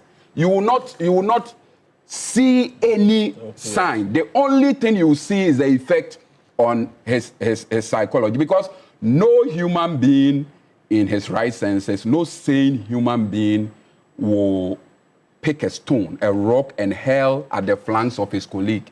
With the intentions was clear: to kill, aggravated assault, attempt to commit murder. No human being who is in the right frame of mind will do that. So we must look at this alarming proliferation of hard drugs, and it has become very common in our schools these days. There are some people who smuggle it and sell it to students. That is why sometimes this animalistic behavior, this level of madness, in our days, not that there were not violence, not that we were any better than the case of today, but because there was a bit of restriction on first exposure to drug, on supervision, and even on peer influence and gangsterism. Now you go to secondary schools and there are about 7 gangs with different names. Some called T-Meda. Yes, there are gangs. Recently there was a student was killed in O'Reilly Secondary School. Yeah. They went in there and there were about 7 gangs. Gangs operate on gang loyalty. So if you attack my colleague, we will all come and attack you. If you are a teacher and you beat a member of our gang, we will come and attack you regardless of whether our member was right or wrong. That is why you see this kind of mob action and mob attack. So we must look at this issue of gangsterism in our school. We must disband all those groups in our schools that thrive on this gang loyalty and sometimes even morphed into occultism. The other issue now is that we need to treat these issues of hooliganism as pure instances of criminality. You see, the fact that you go to school does not mean you operate within a different code of laws than those of us outside. So if you go and attack somebody this way, you must be made to dance to the music. You must be made to face the law. If you need to serve jail term, you must be made to serve the jail term. And some of the argument that is often used against criminal prosecution, some of them are below 18, some are below 16. If a child who is not 16 is able to commit this kind of adult, there must be some consequences. You see, we need to get our juvenile system up and doing so that some of these kids, if we don't take them through the juvenile system to reform them, they will become a burden. How is our juvenile system? Our juvenile system is so broken.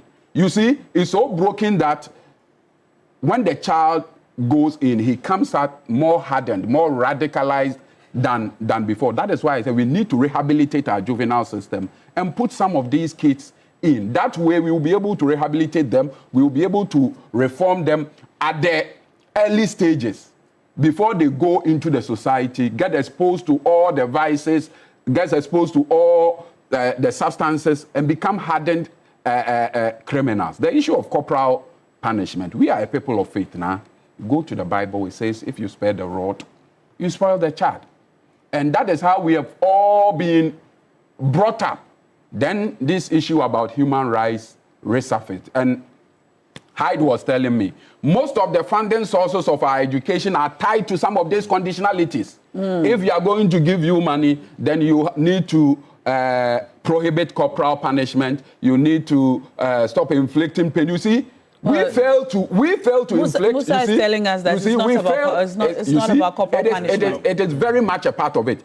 We fail to inflict pain on them. Now they are inflicting an even greater pain on us. So it is better to bring up your child the way he should so that he will not go wayward when he grows. And now back to parents. The fact that you take your kids to school doesn't mean all of a sudden you offload your parental responsibilities to parents. So I think there should be this shared instance of co-parenting where PTAs, that is why the PTAs need to be brought back. We don't need to engage the PTAs only when we want to take money. We need to bring them into the upbringing of the kids. And like Mr. Thomas was saying, I listened to a certain PTA association leader yesterday who said they've even developed a code of conduct to regulate the affairs of teachers. They brought all stakeholders on board. That is yet to be signed. We need to get that signed so that every parent taking his child to school, right from the get-go, knows the acceptable rules of behavior that a child must conform to. Sometimes when these kids are punished now, you see a chief coming to apologize on his behalf. He will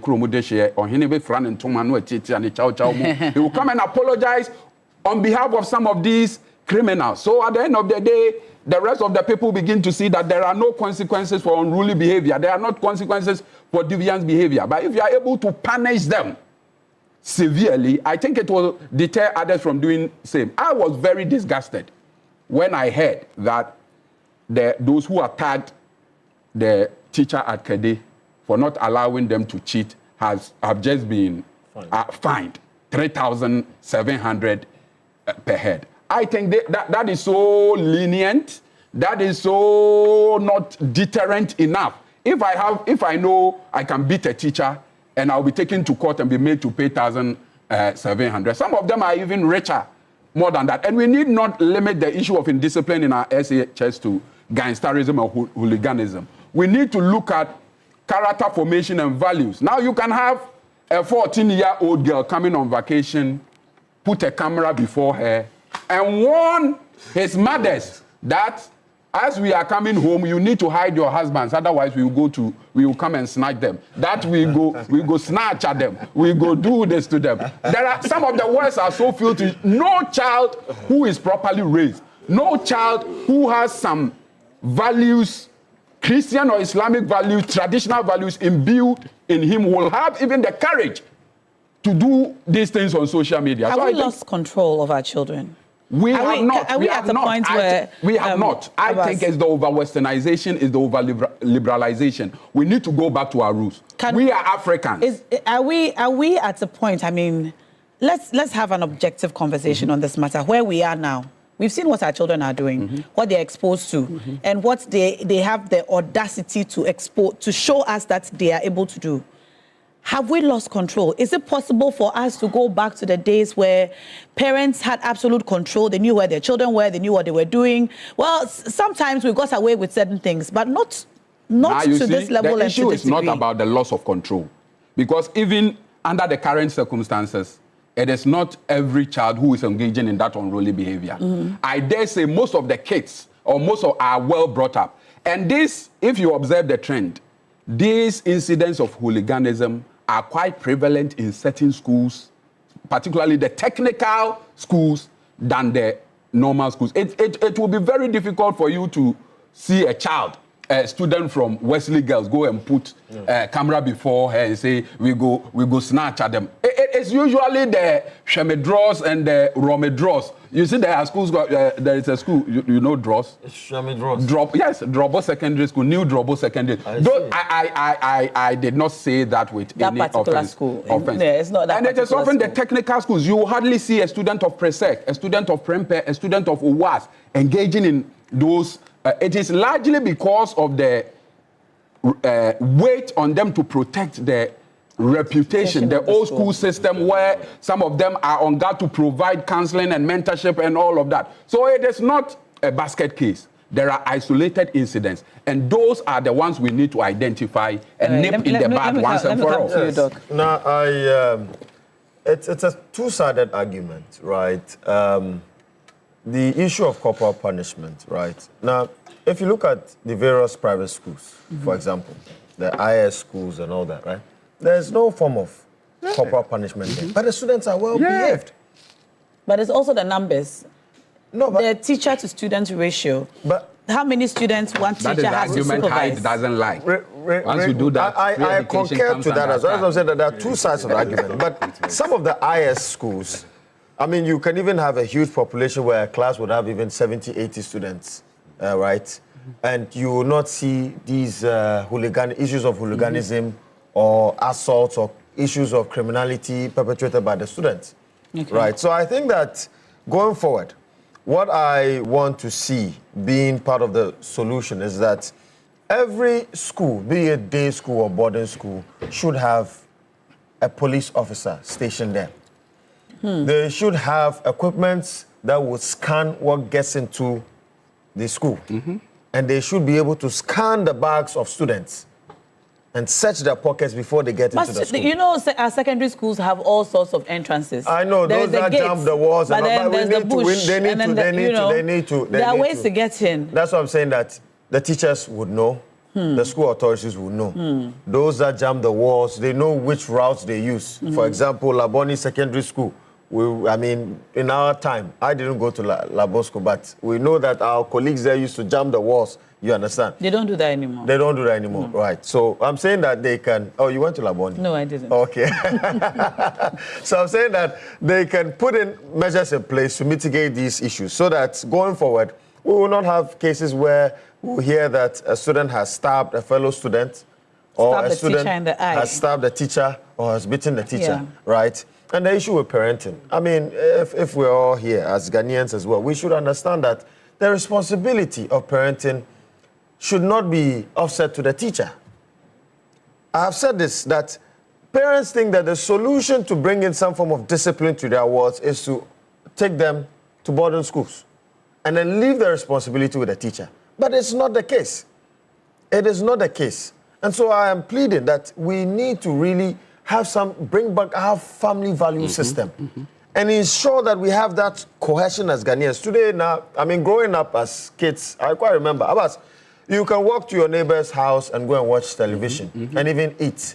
Today, how many of us will let their kids go and eat to their neighbor's house to eat, or even allow them to come? We don't have that social cohesion anymore. Neighbors and so we is need even too far. I mean, when we were growing up, we all went to grandma's house. Exactly. All the cousins. Exactly. And it's allowed for some supervision from other members of the family. Exactly. But can you really blame parents? Because this is the world we live in now. The work schedules, the high walls and the estate buildings, the private schools versus the class system and all of those things have played a role in isolating us, the nuclear family system, from the extended family system, or even, being able to relate well with your neighbors and so on. It appears that is the world we live in now. Unfortunately now. I think that that's why our various religious organizations can also play a very critical role in reshaping our moral fabric as far as our family value systems is concerned. Yeah. So we have, it's an all play all thing. It's a collective responsibility of each and every Ghanaian to ensure that we're shaping the future of our wards. So, like I said, it is not an issue of politics. And let me state that I am not a misogynist now. The statement I made about the CID boss was not an attack on a person, but it's just the administrative process. Right. You have the regional CID boss, you have the regional commander. They could have, done all what she did and then take a report to you, right? But she should stop this populist agenda. You understand? She should stop it. We know what is going on in the police service. She should stop it, right? There are issues pertaining to the police that she's not even tackling. If you go to certain police stations today, the CID ratio to the population within the district or municipality is nothing to write home about. Go and see the living conditions of police officers. And it's also, it's not also her responsibility, but that of also the IGP. Go and see the accommodation of police officers. Look at the welfare of police officers. So they should stop their populist agenda and, put their feet on the ground and do the needed work they have to do to leapfrog our police service. Speaking of which, I happened to go to the Nima police station a few days ago to make a report, and I met some police officers who said to say to the IGP, they gave me a message, I'm trying to find out, pull it, but they said to the IGP, do not forget us at Nima police station. They said to say it on air to the IGP. So since you mentioned him, I just remembered the Nima police station. They weren't speaking in terms of promotion. They were speaking in terms of the conditions. I mean, yes. you know, they said IGP, do not forget us. So Nima police station, I've delivered your message, but I'll find the message itself and pull it up and then. But hopefully, now we are praying for a better IGP for the police. That's what we are praying for, and we will support that. That going forward, the police would have a better IGP in place for them. What's wrong with the IGP we currently have? Look at the system. 1 year, you can judge. Now, Isaac. Again, I would want us to now look at this in two folds. Okay.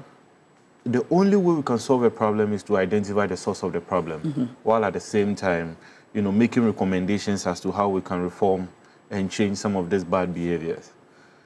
From where I sit, and again, having been involved in student-related issues as a former president of the National Union of Ghana Students, it will be problematic for you to look at this thing as a one problem sort of. So for instance, in Zwarungu, the issue was mainly between Kusasis and Mamprusis. It wasn't even Mamprusis. At the time, it was Frafra. So there are certain instances where it is ethnic and tribal related. Again, it becomes difficult for you to bring in sometimes even teachers when sometimes the people are very extreme on both ends. Tribal issues must be dealt with certain diplomatic avenues like chiefs and, again, the churches and all the other stakeholders. And then you come down south, you also have instances where it is institutional. So you have institutional identity. ATTC feeling that, Charlie, as for us, when it comes to us, when we go to Interco, we are the hardliners. Nobody crosses us. We will come after you. So every student of a particular school goes into some of these competitions believing that we are ever ready for what is to come. And the least provocation comes with a certain sense of retaliation. Then you also have sometimes even teachers being overindulgent. There have been instances where sometimes teachers cross certain red lines. I'm not saying that gives, justification for students' unruly behavior, but then it becomes difficult for a teacher to enforce discipline when a person has become overindulgent. If students get to know that this particular teacher is probably making advance of a certain lady and all that thing, you lose the respect and honor that ordinarily yes. You see, somebody sent that message. Again, we also have certain instances where parents have also broken certain rules by going into the campuses to attack teachers and students. We saw the instance at, I think, Teshi, where a young lady, I think a colleague was beaten. The parents, the sister, and the mother all went to the school to go and beat this young chap to the extent that she lost part of her ear. These are things that we will see as underlying causes that necessarily need that we must go onto the campuses, perhaps a committee by the Ghana Education Service with support of government, to really go into some of the root causes of these problems we are experiencing. Because if we look at it from a one-size-fits-all situation, we may lose the plot. What solution would I prefer? I genuinely think that, yes, there's a need for us to bring in the PTA. Some conversation must go on. We all have to play our role on the campuses vis-a-vis the teachers and everything. My colleague mentioned that sometimes parents send their kids to school and they think that they've offset their responsibility to the campuses. It is impossible. What your children is reporting back to you, certain students may even come and share with you the experiences they are having with their colleagues. It is up to a parent to pass on that information to the teacher, to the headmaster, and then collectively we find a solution to it. I also genuinely think that we need to reintroduce certain fellowships on campus. You have the SU, you have certain society. Back in the days, they're all still there. You have dues and other things. Again, the Constitution guarantees freedom of association. Yeah. But in time past, there's some element of compulsorily belonging to one or two associations. It helps in managing certain group things. It helps in also channeling some of their energies into something which ordinarily come back better. If you belong to some of these societies, it shapes you in terms of discipline, because at every point in time, there's a teacher who is acting as patron who may also identify some of the, changing characters of some of these students, and therefore would also, help in shaping up some of these things. And we should also not forget, we have the Juvenile Justice Act, which has already been, approved in the system. What we need is the centers. When you go to the Bostar home, what facilities do they have there? How many counselors are there? How many parents, are also being guided in how to engage their wards who have necessarily gone through the foster home systems or the juvenile justice system. Again, a number of students also lose themselves when they go through these things. So if a student is sanctioned, maybe through courts or some juvenile acts, he comes by feeling emboldened. I mean, you can't tell me anything. I've seen it all. So the conversation that goes on. And then for me, lastly, I think that all the agents of socialization, the church, the family, the homes and everybody, we must all come together. And the media, perhaps we must join forces to also launch a certain campaign in sensitization across our campuses, because this is our future. And the more we, overlook or, let's say, underestimate the effects of these things, it tells you that in future we may end up having a radicalized society.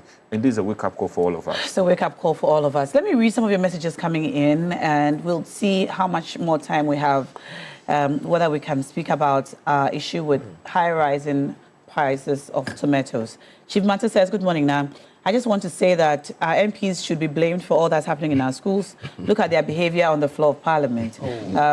Good morning, now. Let's situate the ongoing discussion appropriately. Those suspects are not children. Repeat, they are not children. Those students are adolescents, and that's from Seth Abloso in Accra. If they are under the age of 18, I believe they are children. However, their behavior is something else that we will talk about. All right. More messages coming in. Good morning, Na, and to the team.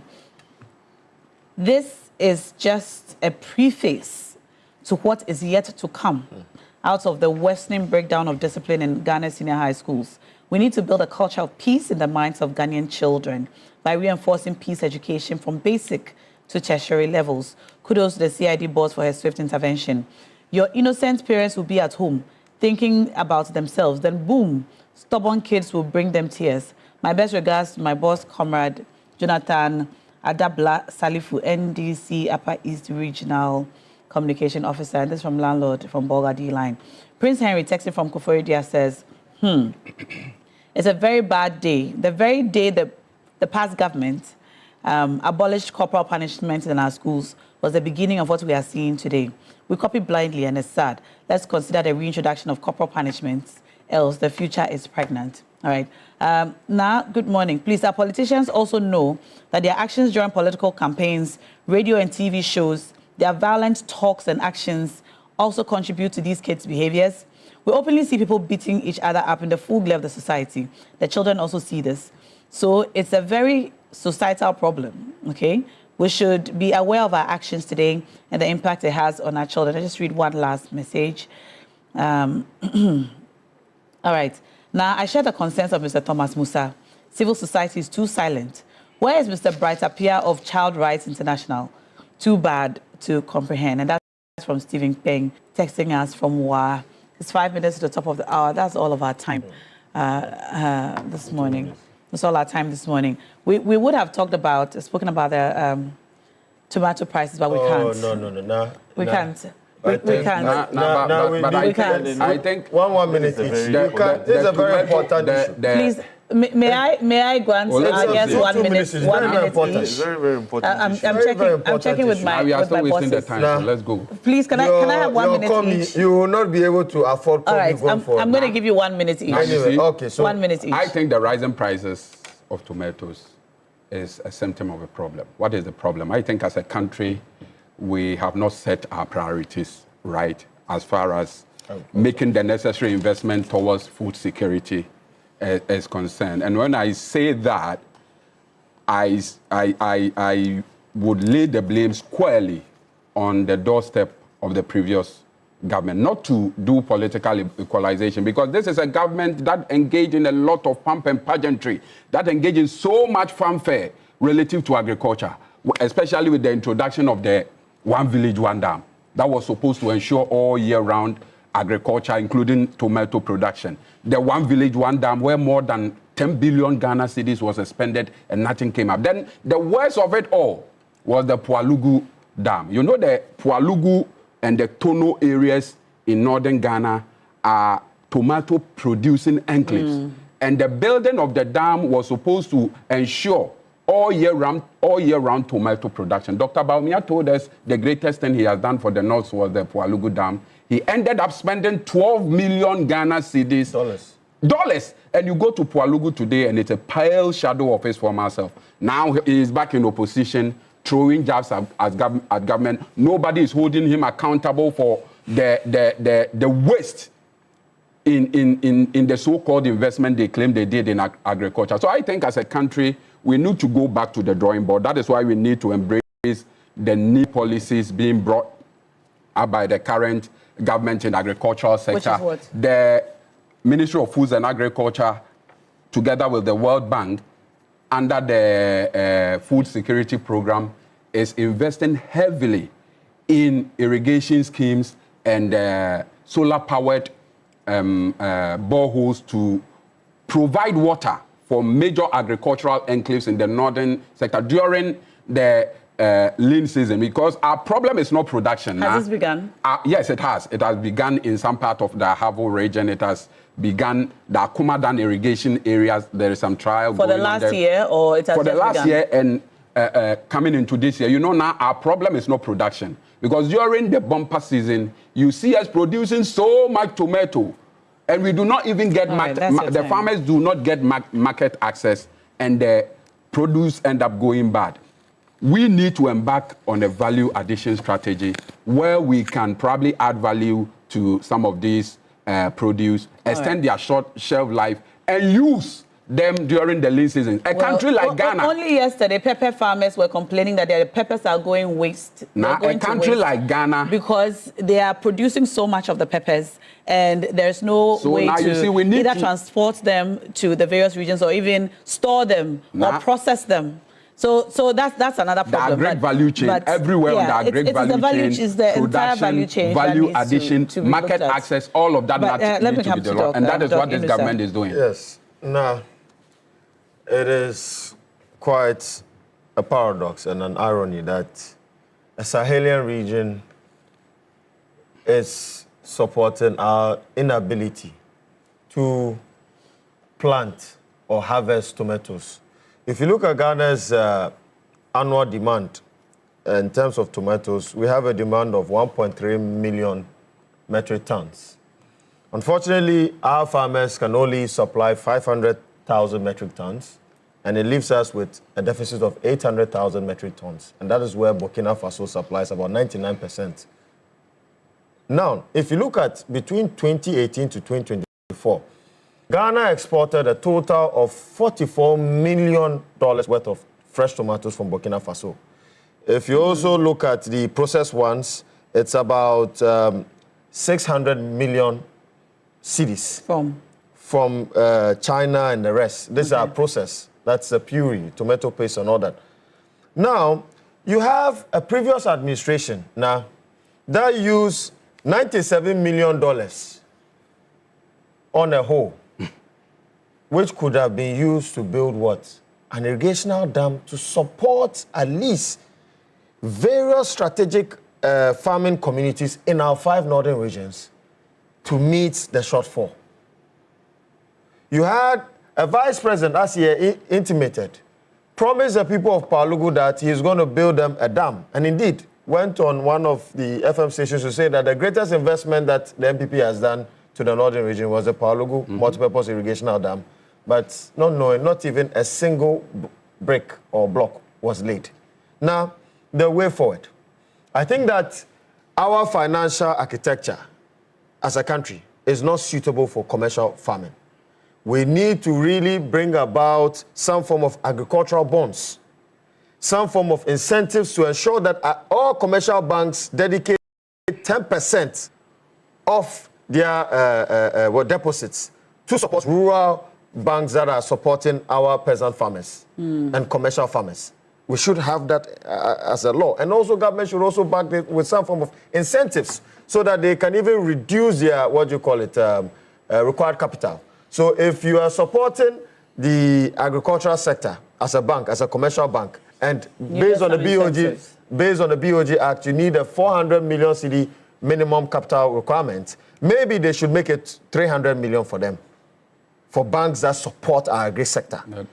Is this in the Great Transformational Plan? It's in the Great Transformational Plan. Also, we also need to ensure that the Ghana incentive-based risk-sharing system for agricultural lending is uplifted and is reoriented to tackle the contemporary issues of our agricultural sector. It's very, very important. Now on a lighter note, I think Inusa has not been fair to the CID boss. Wait. His incessant attack has been.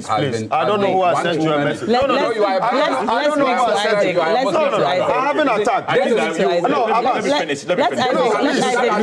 So much public interest. So going there to assure the public of the preparedness of the police to deal with the issue was quite critical. No. So he did it in his first round. You know why you know why you are doing this. It's a part. Let's talk to Isaac. We are politicians. We know what is going on. No, we know what is going on. Yes, Isaac. Now, thank you. But first of all, I think that condolences to the families. I mean, it's unfortunate that people leave their homes just to go and find bread and butter, only to be saddled with situations like this. Again, I think that time and again, a moment we should have called for a national reflection is rather being pushed aside for political gimmicks. Our government has a responsibility to ensure food security. Yep. And must know that a particular country is responsible for about 99% of our import of tomato. For food and jobs. If today that particular state has insurgents who are attacking our poor, it is the responsibility of the government to ensure that that protection is guaranteed, because failure to do so will cause internal insecurity. And that is what the government has failed to do. We are expecting that by now, some negotiations should be engaged with the Ivorian authorities to guarantee the security of Ghanaian, would-be women who are buying tomatoes from Burkina Faso, to be guaranteed safe passage and all these things. There's been a meeting which happened. There have been instances. I'm coming. I'm just telling you, there was a meeting yesterday on this between Burkina Faso and Ghana. We need to go a step further. There have been instances, the cost of even going on this route is becoming more expensive because now some of these Ghanaian farmers would have to go through Niger, through northern parts of Nigeria, through Benin, Togo, before entering Ghana. It is becoming more expensive for you to do this thing. And it's a wake-up call for us. Talk of Palugu. The hypocrisy on these are NDC people sickens me. Ever since you took responsibility of this country, all you have done is to give us all kinds of excuses. The first time Palugu was mooted in this country was in 1960. Who was the president at the time? Was it not Dr. Kwame Nkrumah? Beyond Dr. Kwame Nkrumah, in 1992, who was the president of the country? It was J. John Rawlings. VRA, together with French partners, did a feasibility study at Palugu. In 2013, we're in this country. Again, this idea came about again. And Dr. Bawumia did not know all these people? Dr. Bawumia didn't know all this. I think that when you were talking, I was quiet. Let me finish. Friendly. So the point that I'm making is that let's even assume that all previous administrations did some work and couldn't finish the execution. The NDC has no excuse because all, basic foundational overlays have been done. All they have to do is to take off. How much? Excuses. You see, feasibility studies have been done. Has been invested? What's invested by the NPP government in Palugu? The issue about funding, I am in no position to give you exact figures now, and I won't come here to come and lie. How? No, let's face the issues. What I'm saying is that how much work has been done? I am saying that in 1960. Yes, we have in the year 1992, didn't Dr. Bawumia know Jerry Rawlings equally did something like that. Gentlemen, administration at the time is going to go on. Again, of course, I mean, as for our hard colleagues on the other side, they can always bootleg the NDC. We don't have a problem.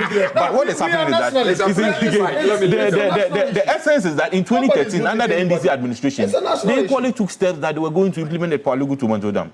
Again, under the NPP, we also took certain steps. Unfortunately, said you have I'm coming. Unfortunately, it couldn't materialize. The moment somebody said that, how much money was invested versus how much work was done? The question of how much was invested, the question should rather be what came out of what was invested. Yes. No project and takes off. What came out of what you was need protested? to have conversation about resettlement. You need to have conversation about environmental impact.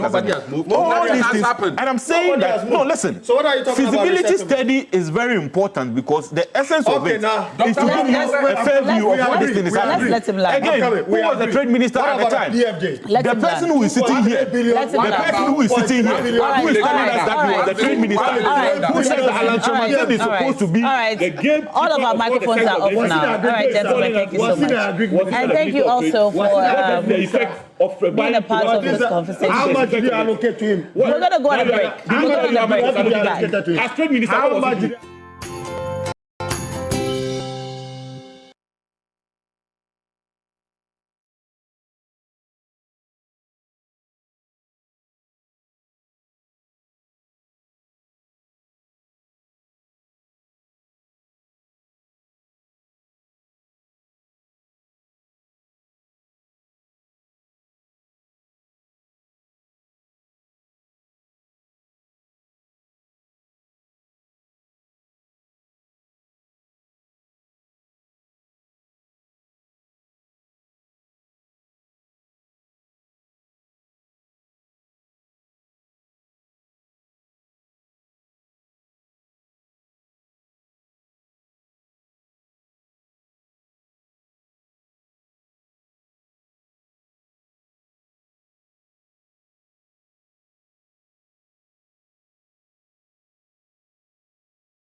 I'm not doing anything. Yes. But tomorrow you supposed to organize something for me. No problem. Okay. We did for you. All right. You're welcome. Thank you very much. What's the breaking news? So, Karim Zito has joined the technical team of Ashanti Gold. Kotoko parted ways with him. He left Kotoko to join Ashanti Gold. Yes. Oh, my heart is broken. Why is your heart broken? Because, I support Kotoko small. Even though my friends are telling me that I should stop wasting my time, now it's pulling me to the Continental, or say the Grandmasters. Continental Masters. Continental Masters. Yes. I've got a few friends too who are telling me that why am I wasting my time with the plantain team, I don't know why Nak calls Kotoko the plantain team. I said, I've explained and explained, but every time they she still say Apim. No, I get it. Apim no.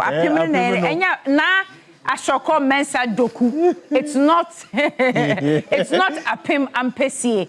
Apim HSA Dodo. How do you say Dodo in English? Like multitude. The multitudes. What I say, and no na yeka. But I say right now that they've reduced us, we are not multitudes anymore, Charlie. It's not happening. Former head coach of Kotoko has joined Ashanti Gold. Now, Ashanti Gold, there's a curious story about them because the original Ashanti Gold was suspended indefinitely by the Ghana Football Association in relation to match fixing allegations that happened around 2021, 22 or so.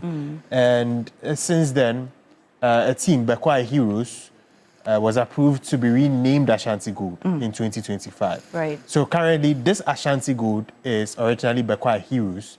And Bekwai Heroes. Yes. Bekwai Heroes. But they've taken the name Ashanti Gold. They play at the Linkley Sports Stadium, all of that. And they've been making strides in the past less than a year. Right. Because they are top of the Division 1 League, the Zone 2. And, they are bringing joy back to the people in Obuasi and all of that. So adding Zito solidifies their intent to actually make it back to the Ghana Premier League under the name of Ashanti Gold. So it should be a very interesting appointment. Yeah. Wow. Anyway, congratulations to him. We wish him the very, very best. And for whatever reason he's joined them, may all of it be fulfilled for him. Yes. Congratulations to him, Karim Zito, now with Ashanti Gold. Yes, with Ashanti All right, Gold. let's go international with our sports. It looks like Manchester United, the team, it needs deliverance. It's doing well. Are you sure? It's doing well. But their fans are complaining too, because yesterday? Their 1-0 victory. Yeah. But that was a very tough one. It's a tough, going to Everton is always tough. But what's important is they got 3 points. And what's even more important is they are in the top 4, which, is very crucial if you want to qualify for the Champions League.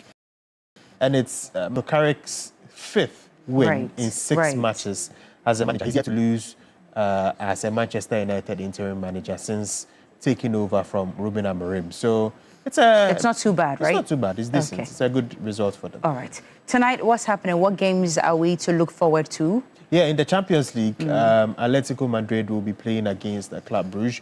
Now, in the first leg, they drew 3-3. There's also Leverkusen who will be playing against Olympiacos. They defeated Olympiacos 2-0 in the first leg. There would be Inter Milan versus Bodo Glimt.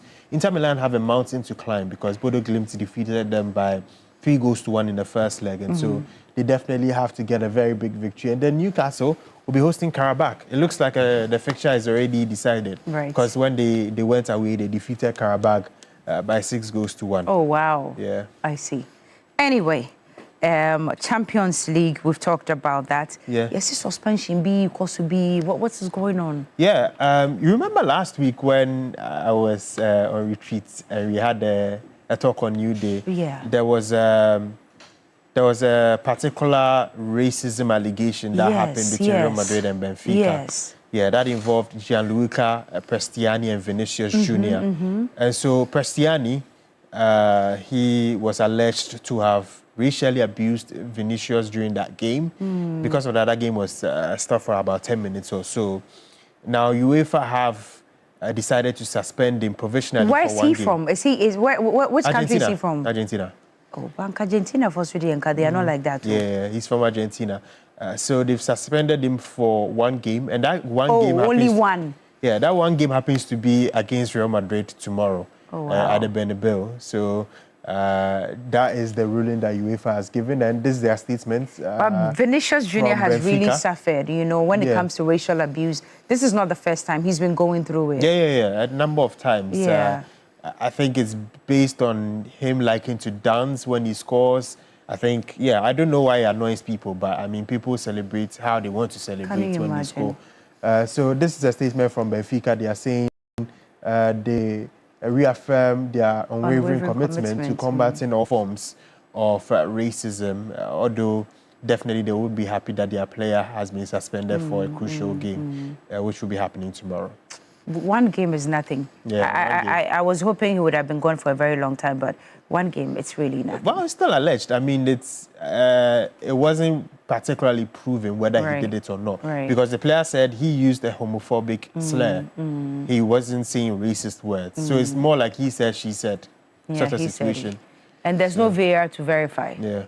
So unfortunately. Anyway, let's end with boxing. What's happening? Yeah, a shocking one. Manny Pacquiao and then Floyd Mayweather Jr. have decided to come out of their retirement and say they are going to fight each other. It's the money, money. It's clear. See, sports, boxing money, the way it's heavy, you can't stay away for a long time. Yeah. So the two of them are coming back? They're coming back. They are going to fight each other in September. Wow. Yeah, and that match will be aired on Netflix. So you can imagine the kind of money that would be involved in that particular match. I mean, both guys were legends in the ring. So to see them come out and say they are going to renew their rivalry should be exciting to watch, even though they are old.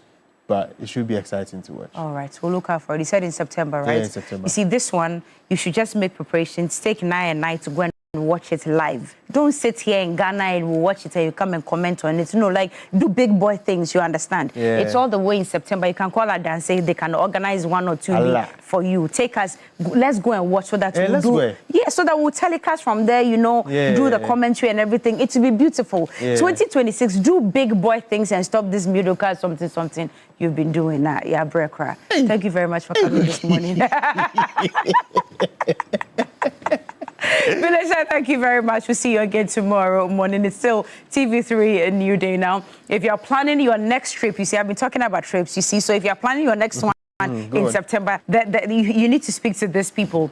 Now, whether it's for business, holiday, study abroad, whatever it is, please go and speak to EAS Tours. Please go and speak to them. Now, they take the stress out of your journey. They offer professional flight bookings, travel consultations, visa assistance, and personalized travel support to ensure everything is handled smoothly from start to finish. Now, we travel with confidence, clarity, and peace of mind by choosing EAS Tours. Now, you can call them 0243-535-778 today to speak to the travel expert. Let's take a break. We'll be right back.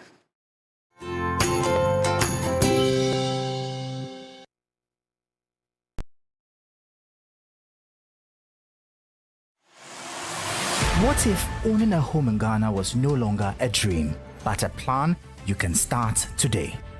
This March, the National Home Ownership Fund invites home buyers, developers, financial institutions, and industry stakeholders to come together at one powerful destination, the National Home Ownership Fair 2026. For 2 days, discover affordable housing solutions, options, trusted developers, and expert guidance all in one place.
who is the sales and marketing lead at Rehoboth Social Housing, is in studio to bring you a lot more of the goodies that they have been distributing around for very, very affordable prices. Anna Meboa.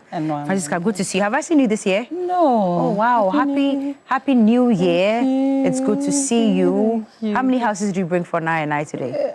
We have a lot. Okay. A lot to offer right. this morning. Tell us about it. What are we concentrating on today? What are you selling? So, today we are talking about the 3 and 4 bedroom. Unfortunately, the 2 bedroom is almost We don't even want 2 bedroom. Nai and I, we have children. So that my 675,000 is almost sold out. Wow. So thanks to the good people of Ghana, they listened and they came, and what I have left is nothing less than 5. About 400 2 bedrooms in the United wow. About 400 of them. 400 of them. And it's all gone.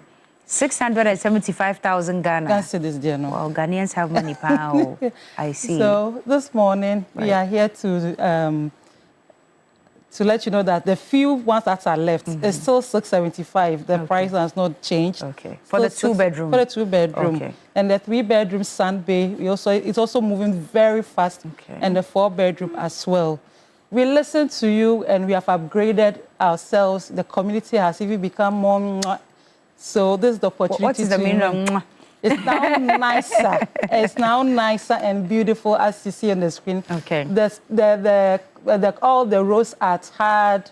Even the view, when it's 4 p.m., come and see the view there, the Pediastic Mountains, the greens. It's a must-have place to invest or even to live. Okay. So we have the 3 bedroom Sand Bay at 1,250,000. Okay. The 675, we have flexible payment. You mean Ghana City, right? Yes, okay. yes. All the prices are in Ghana cities. Okay. So we have the 2 bedroom, we have the 3 bedroom, we have the 4 bedroom, all Nai Mensa. If you are looking to invest, if you are looking to move into a serene environment like the Yarifa Enclave, Robert Havens is a must-have place you have to look at. Okay, I see.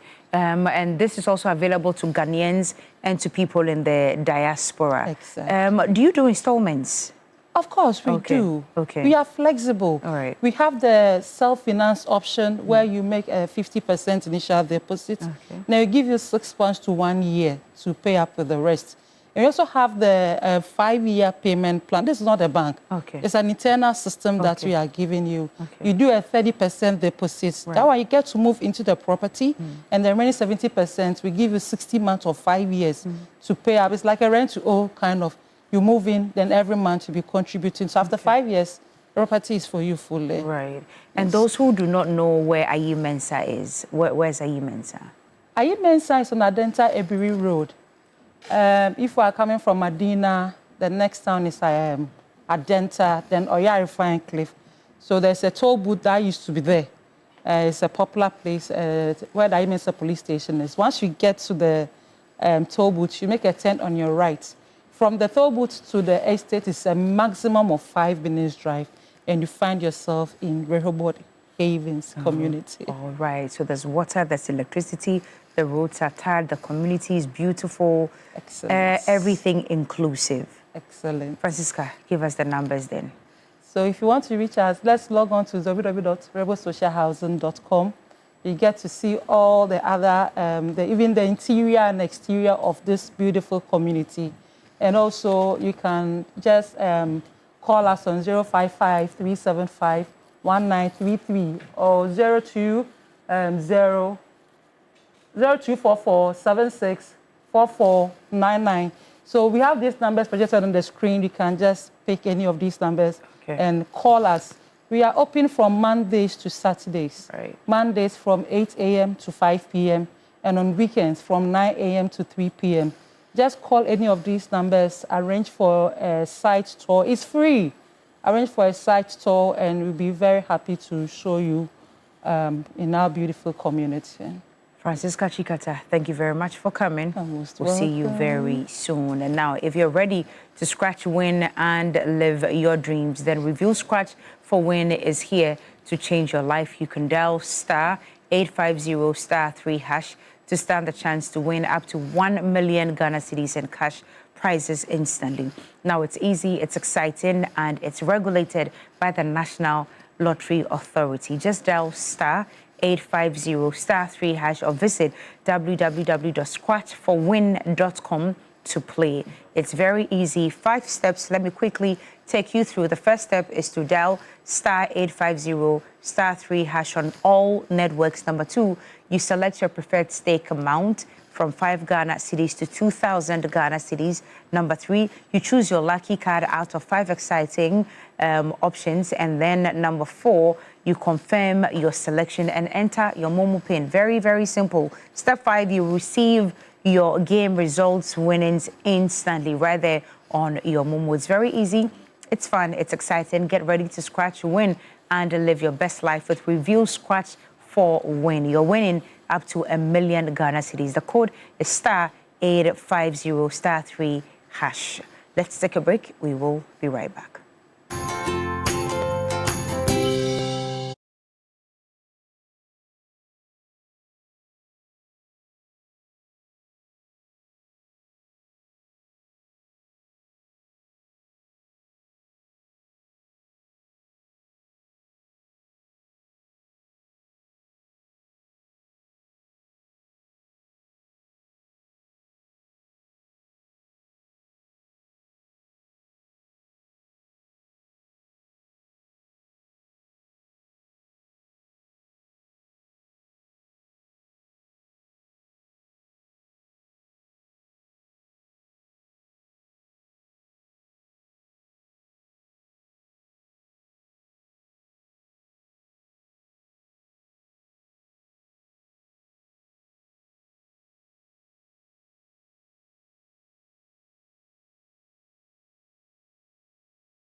our identity, time to honor our culture, our heritage, our food, our music. I mean, everything inclusive, because this is who we are. Yeah, Ghana for. So we are about to honor Ghana Month in a very special way right here in Media General. And this morning, I'm very privileged to have in studio. It rarely happens. You don't see them often in studio. And so this morning, our MG Group Head, 3 Group Head is here with us, Akofa Benson. Yamawa Kwaba. No, it's my global Wezo. You. Yeah, cello. Yeah, you are left out. Sana Kwashi is also head of digital here at Media General. And of course, Ganyo Bitete, yes. Na ashoko mensadoku. Okay, meaning. Oh, tete numbeni. Ewam inwe ashoko epe. Inke ashoko epe. Okay, Ganyo Bitete. Okay. Okay. Miawezolo. Okay. Wait, is Miawezo, it's like, I welcome you? No, Miawe, you are welcome, plural. So the Miawezo. Mia is you, it's not me. No. Right. Gake ewode ewezo. That's Wezo. Enya. Yes, ewo. You alone, ta wezo. Wezo. Aha. Do you understand it? Yes, this and more is what you're going to be experiencing in the month of March. But Akofa, let me come to you first of all. Are we running on any special theme for this year, and exactly what does it mean, if you tell us? Thank you, Cookie. So this year, our theme for the Ghana Month celebration is the Ultimate Positive Ghana Month. Okay. Now, what that means to Media General is that it signifies a strategic mandate to shift or add on more Ghanaian content to our platforms. And so this is the month where you will see the very interesting Ghanaian movies. We'll be creating and producing and broadcasting interesting Ghanaian content that highlights our culture and also promotes our identity. Fantastic. Now, the grand launch is on Monday. Don't tell it all, just a little bit. What are we expecting on Monday? Right, it's going to be a lot of fun. And as I mentioned, we're going to be showcasing Ghanaian culture. So the chiefs will be here. In their full regalia. Oh, wow. That's the day that the audiences will see Cookie in, I don't know what you'll be wearing on Monday. Just wait for it. Just wait for it. Hey, now, with this one, plenty bottles, what do you want to do? Why? Plenty bottles, I can fade for you. You know, so the Ghanaian costume will be on display. There will be a lot of dance, poetry, recitals, a lot of Ghanaian food, and so many more. And you know my favorite part, the local snacks. So it is only during Ghana Month at TV3 that I get to see all the local snacks. On display. From kulikuli to Aigbe toffee, to cutting cake, to achomo, to Ayenasha. Do you know Ayenasha? Mini Jino. Only Ayenasha. To the Agbilika klo and the dried coconuts. And it's all together at the same place. You know, you never see it all together. At the same place. What are you trying to remember? No. In Katia Zoe Adakwa. Yes, I want to say Adakwa. Adakwa is Ga, but Zoe is Ewe. I see. And Kose. And nowadays we are calling it. What do you call it? The Nigerian. There's an English name. No, there's an. Puff puff. No. Akara. Akara. Oh, yeah, I've seen the Akara. Yeah. Is Akara Ghanaian or Nigerian? That's Nigerian. Akara is Nigerian, I'm sure. It's also different in a slight way. So there's one that has pepper and then there's one that doesn't. Okay. Do they have different names? Well, so ours is the one that usually has the pepper. Akara so the usually Ghana one has pepper. It's the bean thing that they've done. Right. Yeah. So we're going to be experiencing all of that. Sana, let me come to you. As for TV3, Media General, our digital platforms, we don't play at all. Yes. And this gentleman is the one. He's the Oga at the top. Now, tell us what's happening this Ghana month. So you're covering both Onuya and then TV3 as well. Yes. Okay. Extensively, what are you going to be doing? I think for us on the digital side, Ghana month is always an exciting time because beyond what we do on TV3, on Onuya, on 3FM, on Onuya FM, and also Connect and Akuma, we also get a chance to interact with a lot of our favorite creators, right? So we have one of the core activities that happens at the Ghana Village.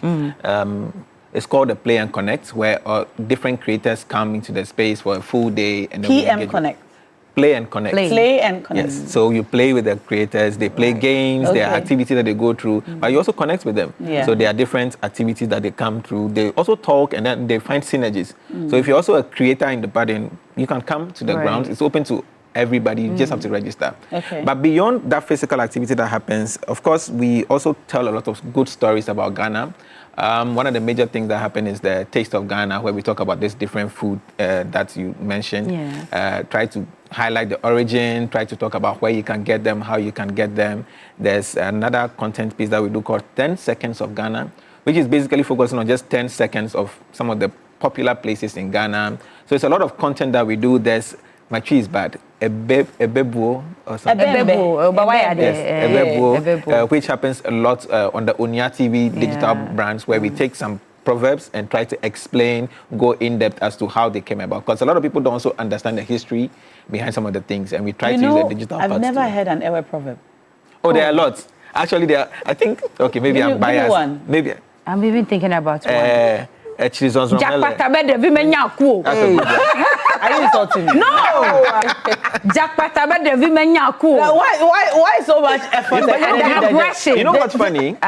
We all know that as Ewes. Right. But I don't think you know the meaning. I think you know the second part, but you don't know what the Jakpata means. I think Jakpata is like a warrior. Okay. So the warrior is trying. Good. Yeah, listen, Jakpata is a warrior. So the warrior is trying to tell the child that unim se no wo TNT, relax. That's Jakpata yeah. So menya kuo is about death. You don't know death. Yes. Jakpata bede vi menya kuo. Let me, they have to give me PhD in this area. Like man. So we take some of those proverbs, we try to explain it, get people to really connect, and then also understand them. Yeah. How about you? Listen, they're telling me. Charlie, this one you can't even say. I can't even repeat it. Our mecheko. Ebanuka. Our mecheko. Anglo kocheko. Anglo kochiko. Nechireka jomabianu. Nakechireka jomabianu. What's the meaning of that? Naka is wood, firewood. So one firewood, I think, is it one cooks firewood? The meal. You see, it's good for it that we don't say it.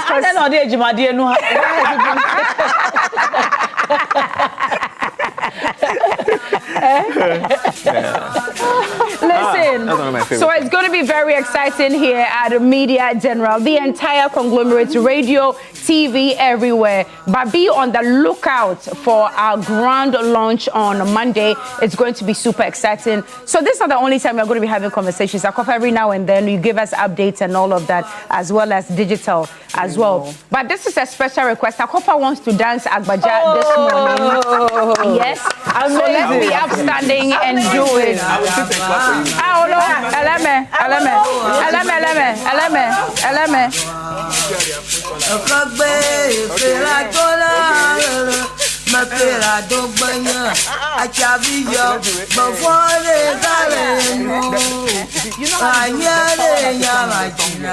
Okay, so that's wow, the power. So please forward the song. Take it to the middle.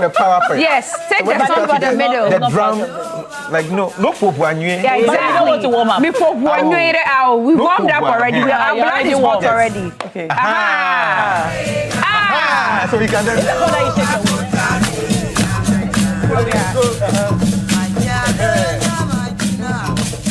This one is too slow.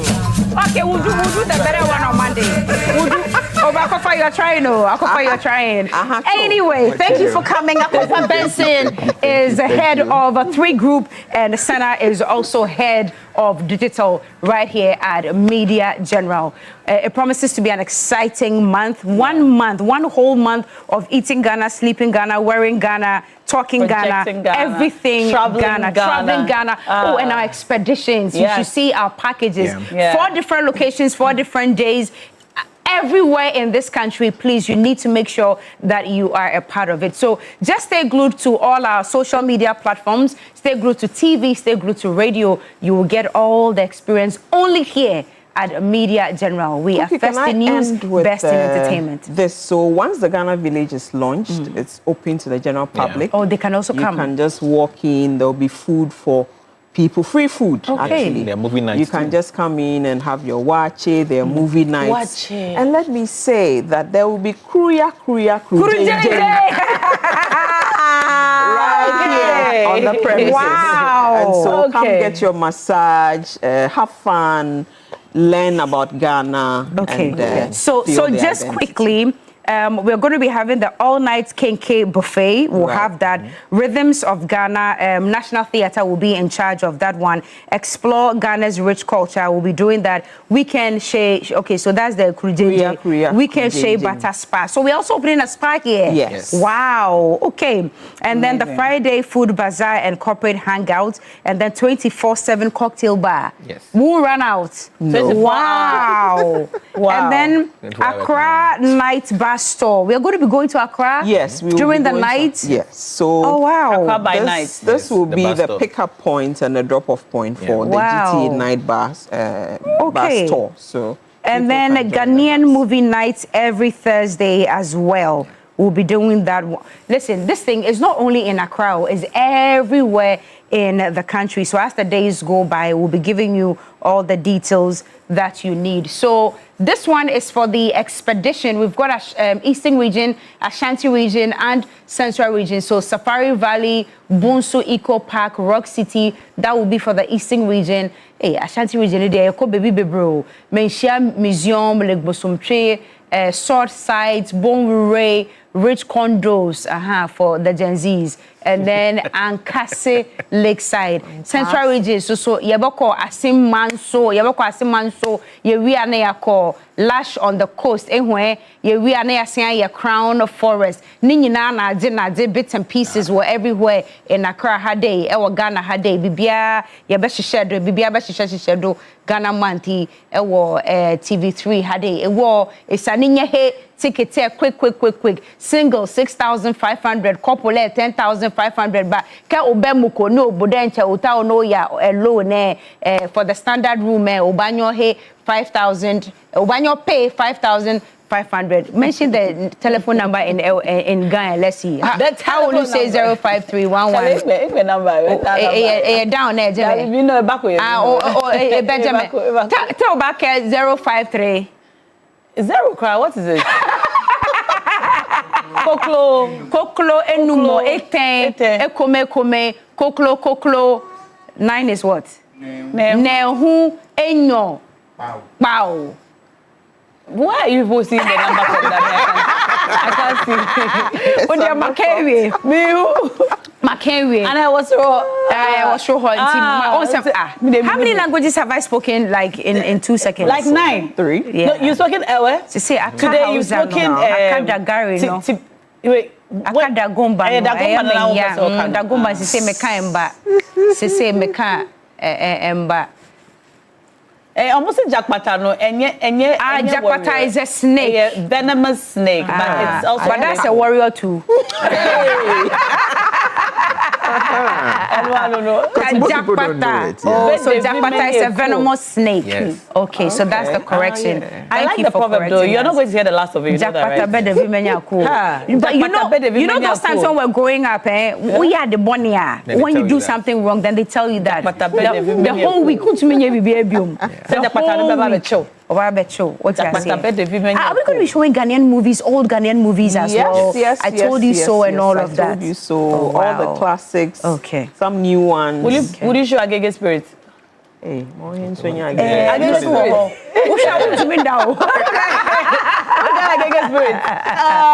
It's a torturous movie. Yes, it's scary. And beyond scary the movies movie. also, you know, we have, like, that's the beauty and power of TV3, right? So we've been around for quite a while. Okay. So we have content from, like, the 1997s and things like that. So we'll also be bringing some of the really loved ones back onto social media. We'll be reposting the archival content, so you can see. You can also see the first Ghana's most beautiful person, the first minutes of Banter and stuff like that. That will be bringing back on social media. Ruth. Oh, Yakiriande. Ades.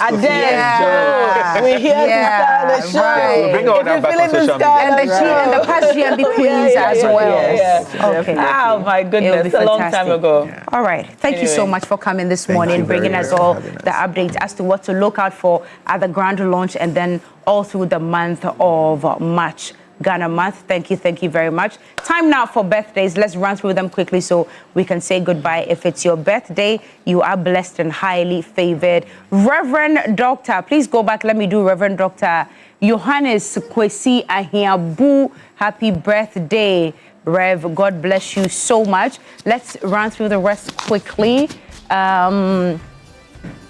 Kuku, may you grow in wisdom. Yentuado. Isaac Asare, happy birthday to you as well. Othelia Akos, happy birthday. Charlotte Ajimandria, Nyamisha Bebre, it's your birthday. Della Michelle, oh, it was yesterday. Yeah, Della Michelle, happy birthday to you. Let's also celebrate. Guys, come on, let's go. Sylvia Nana Echa Jima, happy birthday, Sylvie. Alessudia, all the way in London, happy birthday, Mama. Keep warm. Benedicta AC Connie, happy birthday to you. Grace Ashen, happy birthday is from Eric Ashen.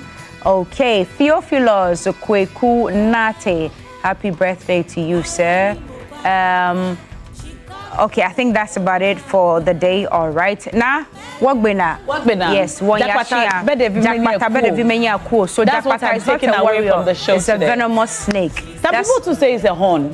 Jakpata. I received some messages that say a horn. Like I don't know about that. I don't know about anyway, that. We'll see you tomorrow. With a horn. All right. We'll see you tomorrow. We'll learn during Ghana month. All right. Take care. Enjoy the rest of our program, and we'll see you tomorrow.